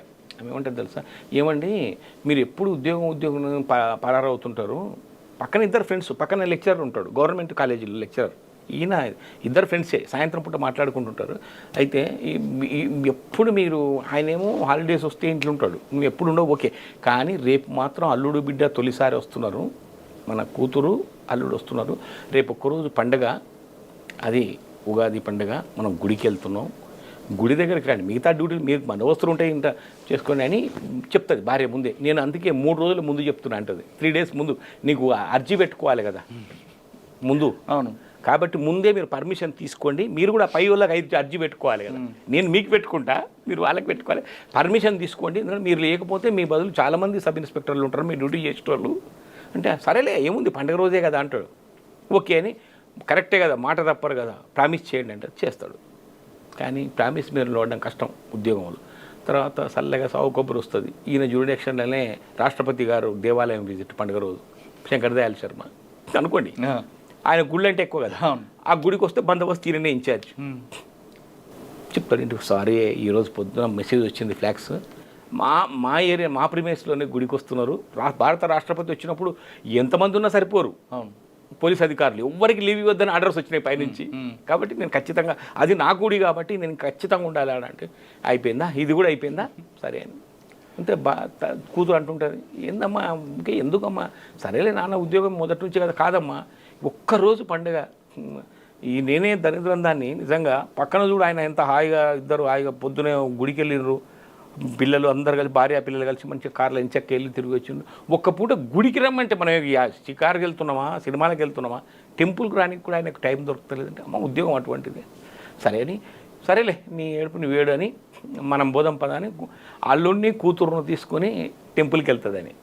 టెంపుల్కి వెళ్ళిన తర్వాత అక్కడ బందోబస్తుల భర్త, ఒక సన్నివేశం సార్, కళ్ళ నిలదీపించే సన్నివేశం ఇది, నాకే బాధ అనిపించింది రాసేటప్పుడు. ఆ టెంపుల్ దగ్గరికి వెళ్తే అంత పెద్ద క్యూ, రాష్ట్రపతి వస్తున్నారంటే గుడికి వెళ్ళి లైన్గా క్యూలో పంపిస్తుంటారు. అమ్మ నాన్న అంటారు, అదే నాన్న ముందు లైన్లో ఉన్నాడు, ఆయన చెమటలు వచ్చింటే డ్రెస్ అంతా ఎంత కష్టపడాలి సార్, మీరంతా సరదాగా వస్తున్నారు, అప్పుడు డాడీ బాగా కష్టపడి ఉంటాడు, చెమటలు కక్కుతుంటాడు బందోబస్తు చేయలేక. అప్పుడు అమ్మ మనందరం మనం రక్షించాలని కోరుకోవడానికి దేవుని దగ్గరికి వచ్చినాం, నాన్న దేవుణ్ణి రక్షిస్తున్నాడు, మనమేమో మన రక్షణ కోసం వచ్చినాం అడుక్కోనికే, దేవుడా నన్ను రక్షించని, నాన్న ఆ దేవుణ్ణి రక్షించనీకి పోయిండు, మనల్ని రక్షించే దేవుణ్ణి నాన్న రక్షిస్తున్నాడు. అమ్మ చూడు అక్కడ చూడు ఒకసారి అంటది, చెమటలు వస్తుంటే ఆయనకు భార్య పిల్లలు చూస్తాడు, ఆనందపడతాడు, ఆ కళ్ళల్లో నీళ్ళు తెప్పించే సన్నివేశం సార్, అది హైలైట్. అది ఓకే, ఈ ఒక్క వర్డ్ మనం రక్షించమని పోతే దేవుని దగ్గరికి ఎందుకు వెళ్తారు సార్, మనం మమ్మల్ని రక్షించే స్వామి అంటే అని వెళ్తాం, దేవుని కాపాడుతుంది. ఇప్పుడు ఆయన అక్కడ సెక్యూరిటీ అంటే ఆయనే కదా మరి, దేవుని ఇదే మా నాన్న ఉద్యోగం నువ్వు అంటుంటావు కదా, ఇంతకంటే అదృష్టం ఇంకేం కావాలమ్మా నీకు, ఇంకా లైఫ్లో ఎప్పుడన్నా మా తప్పు అయిపోయింది ఇంకెప్పుడు.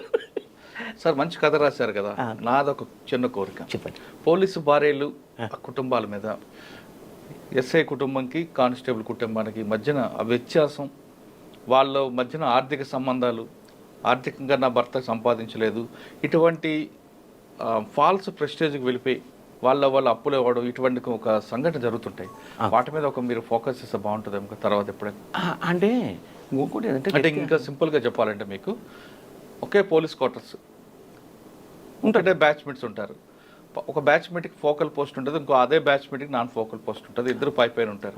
ఫోకల్ పోస్ట్లో ఉన్న ఆయనకి ఖచ్చితంగా బయట డబ్బులు వస్తుంటాయి, ఏదో రకంగా ఆయన ఇంట్లో టీవీ ఫ్రిడ్జ్ అంతా లగ్జరీగా ఉంటాడు.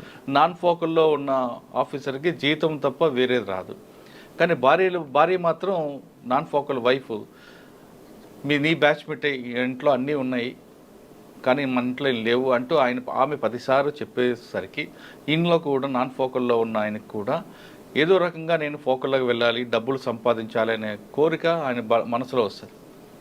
ఓకే, భార్యకి చెప్పాల్సింది పోయి అతను కూడా కొంతవరకు చెప్తారు, మారకపోయేసరికి ఆయన ట్రాక్లోకి వచ్చి తప్పుడు దారిలో వెళ్ళి ఆయన కూడా తనకున్న నిజాయితీని పక్కన పెట్టి అడ్డదారిలో డబ్బులు సంపాదిస్తూ, లేదా ఆయన కూడా అడ్డదారిలో పొలిటికల్తో లెటర్ తీసుకుంటూ ఒక పోస్ట్ సంపాదించుకుంటారు. తర్వాత సీన్ కట్ చేస్తే అడ్డదారులు వచ్చిన డబ్బులతో ఆయన అవినీతి పరుల్లో మారిపోయి తర్వాత ఏసీపీకి ఇచ్చుకుతాడు. అప్పుడు ఆమె కోర్టుకు వెళ్ళినప్పుడు చెప్తాడు, నీ ద్వారా కదా నేను ఈ విధంగా తయారైనని. ఈ విధంగా రియలైజ్ అవుతారు కొంతకాలం. వండర్ఫుల్. ఇటువంటి లైన్ తీసుకొని మీరు మంచి స్టోరీ రాస్తే. అయితే వినండి, ఈ లైన్ తీసుకున్నా సార్ నేను, మీరు చెప్తుంటే నాకు కళ్ళగట్టేట్టుంది నేను రాసిన కథ. పట్టు చీర అన్న కథ రాసే సార్. అయితే మీరు పోలీస్ అన్నారు, నేను డైరెక్ట్ ఎందుకంటే సర్వీస్లో ఉన్నా అప్పుడు. ఎప్పుడైతే నేను కథ రాసి, ఈ రోజు అయితే ధైర్యంగా రాసేవాడినేమో పోలీస్ మీదనే, కానీ ఆ రోజు రాయడానికి వెళ్ళలేదు, రిస్ట్రిక్షన్స్ ఉంటాయి. పోలీస్ కళానికి బాధ్యతలు బరువులు చాలా డిసిప్లిన్. ఎందుకు అని అంటే నేను కథ రాసినప్పుడు అది దాంట్లో స్కూటినీ అవుతుంది మొత్తం. అవును, ఏమవుతుంది, నేను లేదు వినండి, నేను ఎట్లా ఉంటుంది, మా కత్తి మీద సాము ఉంటుంది మా కథ రాసేటప్పుడు సర్వీస్లో ఉంటుంది. ఇప్పుడు అయితే ఏంటి అది అంటే నక్సలైట్స్ దేశభక్తులు అని వాళ్ళు అంటారు. ఒకవేళ ఒక పాత్రను తీసుకొని నేను అట్లా దేశభక్తులు అంటే నేను షాక్ పనికిరాను, లేను పోలీసులు నిజాయితీ పరులు అని నేను రాసిన అనుకో ప్రజలతోటి కొట్టుంటుంది. లేదు వాళ్ళు మంచోళ్ళు కాదంటే ఉద్యోగంలోకి వెళ్ళి పీకేస్తారు. ఈ 3 ట్రయాంగిల్గా నా మీద దాడి చేస్తాయి. అవును, ఓ కథ అంటే కథకుని నానంటే నన్ను కాదు, ఓ కథకుని, పోలీస్ కథకుని, అవుట్ సైడర్ కథకుని, వానికి ఇవన్నీ సంబంధం లేదు. వాడు డైరెక్టర్ రాస్తాడు పోలీసు ఏమైనా చేయొచ్చు, కానీ నేను రాయలేను పోలీసు ఏమైనా చేయొచ్చు అని. కానీ మీరు రాసిన పట్టు చీరలో ఉంది. ఏముంది అంటే నేను పోలీస్ అని తీసుకోలేదు, ప్రభుత్వ ఉద్యోగి అన్న. పోలీసులు కూడా ఉంటారు దాంట్లో, గవర్నమెంట్ ఎంప్లాయీ అంటే పోలీసు దాంట్లో ఉన్నాడు. ఏం లేదు సార్, అతను బాగా లంచావతారం, ఒకడు నిజాయితీగా ఉంటాడు. ఈ ఇద్దరు భార్యలు సన్నిహితంగా ఉంటారు. ఆయన భార్య ఇద్దరు ఒకటే post, same post, sub registrar. వీళ్ళకి బాగా గుర్తుంటాయి. సబ్ రిజిస్టార్ తెలుసు, నేను చెప్పాల్సిన అవసరం లేదు. ఇద్దరు అదే బాగా ఆనందపడుతూ ఒకటే ఆఫీస్లో బ్రహ్మాండంగా సంపాదిస్తుంటారు. ఆమె ఏం చేస్తుంది, ఎక్కడ పేరెంటాలకు వెళ్ళిన అమలకలా పోతుంటారు. పేరెంటాలకు వెళ్ళినప్పుడు తను అందరి ఇంటికి తీసుకెళ్ళి చూపిస్తుంటారు, నాకు ఇదో ఇన్ని బీరువా నిండా పట్టు చీరలు ఉన్నాయి, టీవీ ఫ్రిడ్జ్ అని. ఈమె ఇంటికి వచ్చినప్పుడు మామూలుగా కూర్చోవడానికి 4 కుర్చీలు ఉంటాయి, అందుకే ఎప్పుడు పిలవదు. పిలిస్తే లాస్ట్కి ఒక రోజు ఏమంటుంది తెలుసా, ఏం లేదండి ఏదో చిన్న కోరిక కొడుతుంది, ఏంటంటే ఈరోజు పిల్లలకు అన్న ఈ పండుగ కన్నా బట్టలు మంచివి తీసుకురండి, డ్రెస్సులు కొందాం. ఎందుకు దాంట్లో తీసుకొని కుట్టిద్దాం, అందరు మా టైలర్ ఉన్నాడు కదా, అందరికి ఒకటే తాళ్ళ తీసుకుంటే అందరికి కలిపి వస్తాయి కదా, యూనిఫామ్ సర్వీస్ లాగా. వద్దండి అది అట్లా వద్దు, ఇప్పుడు వాళ్ళు ఏదో రెడీమేడ్ డ్రెస్సులు మంచిగా వచ్చినాయి అట్లా ఏదో అవుతున్నాయి. అయిన తర్వాత బాధపడుతుంది, ఇప్పుడు కూడా మీరు ఇంత ఇది చేస్తున్నారు అని. అంత తర్వాత సరేలే ఆయన ఆఫీస్కి వెళ్తాడు. వెళ్ళిన తర్వాత భార్య ఇంత చిన్న కోరిక కోరితే కూడా నేను అనలేను. ఆఫీస్కి కూర్చున్న తర్వాత కరెక్ట్గా అప్పుడే వస్తుంది, ఆయన తీసుకొస్తాడు సబ్ రిజిస్టార్. ఈయన చిన్న పని ఉంది, ఇదేదో ఇది నీ జోన్కి వస్తుంది, నీ జ్యూరిడిక్షన్ కదా, ఈ చిన్న పని చేసి పెట్టి సాయంత్రం హోటల్లో కలుస్తా అంటున్నాడు అని పరిచయం చేస్తాడు. చేసి తర్వాత మీరు మాట్లాడుకుని వెళ్ళిపోతారా, వెళ్ళిపోతాడు. ఈయన వచ్చిన ఆయన చెప్తాడు, సార్ ఈ చిన్న పని సార్ ఇది అంటే, ఇది ఫైల్ నా దగ్గరకు వచ్చింది, అది కరెక్ట్గా లేదు, నేను రిమార్క్స్ రాసి పంపించిన అంటాడు. అదే సార్ అది తీసేసి అప్రూవల్ రాస్తే అయిపోద్ది కదా అంటాడు. నేను రాయను అంటాడు, వెళ్ళిపోతాడు అంతే. పోయిన తర్వాత ఇంటికి పోతాడు, ఇంకేం పోని వాడు చేయలేదు కదా. సాయంత్రం ఈవినింగ్ పోయేటప్పుడు ఈ చూడండి సన్నివేశం చూడండి, ఈవినింగ్ పోయేటప్పుడు వాడిని పని చేయలేదు. బస్ స్టాప్లో బస్సులో పోయేటోళ్ళే ఇద్దరు అక్కడ బస్ స్టాప్లో నిలబడతాడు. ఆయన స్కూటర్ మీద వస్తుంది, ఈయన స్కూటర్ ఉంటుంది ఎందుకంటే కరప్షన్ డబ్బు కదా. ఆ స్టాప్లో నిలబడతాడు ఆయన, పెద్ద ఆయన స్టాప్. అది ఆఫీస్ బస్సు వస్తుంది కదా, హైకోర్టు నుంచి వెళ్ళే బస్సు, అందరు ఉద్యోగస్తులను తీసుకెళ్తుంది ఒకటి. ఆ బస్సు కోసం నిలబడతాడు. బస్సు వస్తుంటే రాలేదు అప్పటికి, పోతే శ్రీనివాసరావు గారు రండి, ఇంటికే కదా దగ్గరే ఉంటారు ఇల్లు కూడా, పక్క ఒకటే బస్తీలో రండి అంటే ఇద్దరు కనిపించి ఇప్పుడు ఎక్కాలి బండి. ఆయనకేమో ఎక్కువ బాధ ఉంటుంది, వాడు చెప్పిన పని చేయలేదు, ఎక్కాలంటే మనసు ఒప్పుకోదు కదా. ఎక్కలేను అనుకుంటున్నప్పుడు టక్కుని ఎవరో పిలుస్తారు, శ్రీనివాసరావు గారు అదో నా ఫ్రెండ్ వచ్చిండు నేను వెళ్ళిపోమంటాడు. ఆ పిలుపు బా మంచిగా అయిపోయింది. వీడు కూడా జూనియర్ సార్, మీ వల్లనే నేను మంచిగా అయిపోయినా సార్, నాకు కూడా సీనియర్ అసిస్టెంట్గా ప్రమోషన్ వచ్చింది సార్, మిమ్మల్ని కలుద్దామని ఆఫీస్కి వెళ్ళి మీరు ఇప్పుడే వెళ్ళిండ్రని వచ్చిందని వాడు ఏదో చెప్తాడు. అమ్మ మంచిగా అయిపోయింది బాబు, ఎప్పుడు వచ్చినా సరే నువ్వు రైట్ టైంలో వచ్చినావు, ఎందుకంటే వానికి చెప్పలేక వస్తున్నా నేను రాను నీ బండి మీద అని. నా బస్సు వచ్చే వరకు మంచిగా మాట్లాడుకుంటారు, రిలాక్స్గా వెళ్ళిపోతాడు, ఇంటికి వెళ్తాడు. ఈ బస్సులు ఎక్కి ఫ్రెండ్తో మాట్లాడాను సార్, మీరు ఇన్ని రోజుల తర్వాత కలిసి కనీసం నేను స్వీట్ తినిపిస్తాను మీరు ఏమనకపోతే, సరిపోదాం పదా అని ఇద్దరు పోతారు, స్వీట్ తినిపిస్తే వాడు సంతోషంగా. ఇంటికి వచ్చే వరకు లేట్ అవుతుంది. ఇంటికి వచ్చిన తర్వాత ఎప్పుడు లేనిది భార్య ఇంటికి వచ్చిన తర్వాత మామూలుగా ఎప్పుడు వచ్చినా పెద్దగా వచ్చిన ఆయనేమో తొందరగా వచ్చిండు, స్కూటర్ మీద వచ్చి ఆయన తొందరగా వస్తాడు కదా, డబ్బులు తీసుకుంటాడు, తొందరగా ఇంటికి వస్తాడు అన్ని చూస్తే మీరు కష్టపడి పని చేస్తారు గొడ్డు చాకరీ, కానీ మళ్ళీ ఇట్లా రాత్రి లేటు కూడా అది అట్లా ఫీల్ అవుతుంటే. కానీ ఈరోజు వెళ్తే బాగా ఆనందంగా ఉంటుంది సార్, చాలా చాలా అంటే చాలా యాక్టివ్గా ఉంటుంది. ఏంటంటే అమ్మ ఈయన వస్తాడు కష్టపడి వస్తాడు అని వచ్చిన వెంటనే రండి భోజనం చేసుకో, మొదలైతే తినండి కాళ్ళు కడుక్కోండి నీళ్ళు, ఎప్పుడు లేదు కదా ఇంత ప్రేమతో ఎప్పుడు చూడలేదని మొదలు పోయి ఏమైంది అసలు ఏంది నీ రోజు కొత్తగా కనిపిస్తున్నావు ఈరోజు అంటే, ఏం లేదు తినండి భోజనం పెడతాడు తినండి. తిన్న తర్వాత ఒక బాధాకరమైన విషయం, బాధాకరం అంటూ మరి ఇంత యాక్టివ్గా ఉండవు అంటే నాకు ఇప్పుడు అర్థమైపోయిందండి నిజమేందో. ఏమైంది అసలు ఏమైంది? ఇందాక ఆ రామచంద్రరావు గారికి సీరియస్గా ఉంటే హాస్పిటల్కి వెళ్ళిన వాళ్ళ ఫ్యామిలీ ఏమైంది, నాకు ఇప్పుడు కలిసిండు కదా వచ్చేటప్పుడు నాకు కలిసిండు, అప్పుడే ఏమైంది ఏమైనా హార్ట్ పెయిన్ చెస్ట్ పెయిన్ అది కాదండి, వచ్చేటప్పుడు యాక్సిడెంట్ అయిందండి, స్కూటర్కి యాక్సిడెంట్ అయింది వచ్చేటప్పుడు, సీరియస్గా ఉన్నాడు. అక్కడ కాసేపటి తర్వాత మెసేజ్ వస్తుంది ఈజ్ నో మోర్ అని. అప్పుడు భార్య కాసేపటి తర్వాత ఇందాక పోయింటండి, కొద్దిసేపటి తర్వాత మెసేజ్ వచ్చింది ఆయన లేరా టైం, అందుకే మీరు ఫోన్ చేసి పోయేస్తారేమో పోతాను. అయితే అప్పుడు చూసావా నువ్వు ఏమంటుంటే, నీకు తెలుసా ఈరోజు ఆయన ప్లేస్లో నేను కూడా ఉన్నట్టు ఇప్పుడు అదే స్కూటర్ ఎక్కిన నేను, ఇద్దరం అవుటు. కానీ మన నిజాయితీ ఎప్పుడు మనల్ని కాపాడుతుంది. భగవంతుడు అనేవాడు పిలుస్తాడు చూడు, అర్థం చేసుకో. ఎక్కిన స్కూటర్ దిగినా అంటే ఎంత పవర్ఫుల్. ఎప్పుడు రానోడు వచ్చిండు, ఎప్పుడు రానోడు పిలిచిండు, స్వీట్ తిని ఇప్పుడు నేను వస్తున్నా నువ్వు ఇంటికి వచ్చావు. నిజంగానే అండి ఇప్పుడు నువ్వు అంటుంటే ఎప్పుడు పట్టు చీరలు ఉన్నాయి బీరువా నిండా అని, ఎన్ని పట్టు చీరలు ఉన్నా కట్టడానికి లైఫ్ ఏది అంటాడు. ఆమె కట్టడానికి లైఫ్ ఏది? అవును, భర్త చనిపోయాడు. భర్త చనిపోయి పట్టు చీర ఎట్లా కడతారు సార్? ఇంకా ఎన్ని పట్టు చీరలు ఉన్నా కట్టడానికి లైఫ్ ఉండాలి. ఆ కట్టడానికి లైఫ్ ఇచ్చేది దేవుడు. అది లేదు ఇది లేదని మనం ఎవరికి ఇచ్చేది వాళ్ళకి ఇస్తాడు. నన్ను ఎందుకు పిలిచాడు దేవుడు? ఎక్కడున్నాడు? పిలిపించాడు అంతే, వద్దు నువ్వు ఎక్కొద్దు అంతే, ఆ స్కూటర్ ఎక్కొద్దు యాక్సిడెంట్ అవుతుంది. ఇది పట్టు ఈ మొత్తం దాంట్లో మొత్తం రాసిన స్క్రిప్ట్లో, చాలా పెద్ద స్క్రిప్ట్.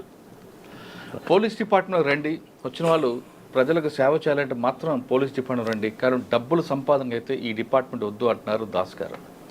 మిగతా డిపార్ట్మెంట్లో వెళ్తే పెద్ద ఫోకస్ ఉంటుంది, కానీ పోలీస్ డిపార్ట్మెంట్లోకి వస్తే మాత్రం ఖచ్చితంగా ప్రజలందరికీ మీరు సేవ చేసినట్లు అవుతారు. ముఖ్యంగా పేద ప్రజలకి కంటి ముందు దేవుడిగా కనిపిస్తారంటూ చెప్తున్నారు. ఇది దాస్ గారితో ఎక్స్క్లూజివ్ ఇంటర్వ్యూ. వచ్చేవారం మరో గెస్ట్ మళ్ళీ కలుద్దాం. అంతవరకు నమస్తే, thank you sir, thank you very much. నమస్తే అండి. సూపర్ అండి, సూపర్, చాలా సంతోషం అండి మిమ్మల్ని కలవడం, నాకు కూడా ఆనందం. లేదండి అసలు ఎంత అంటే పోలీసుల్లో కూడా ఇలా మోరల్ ఆఫీసర్స్ ఉన్నారని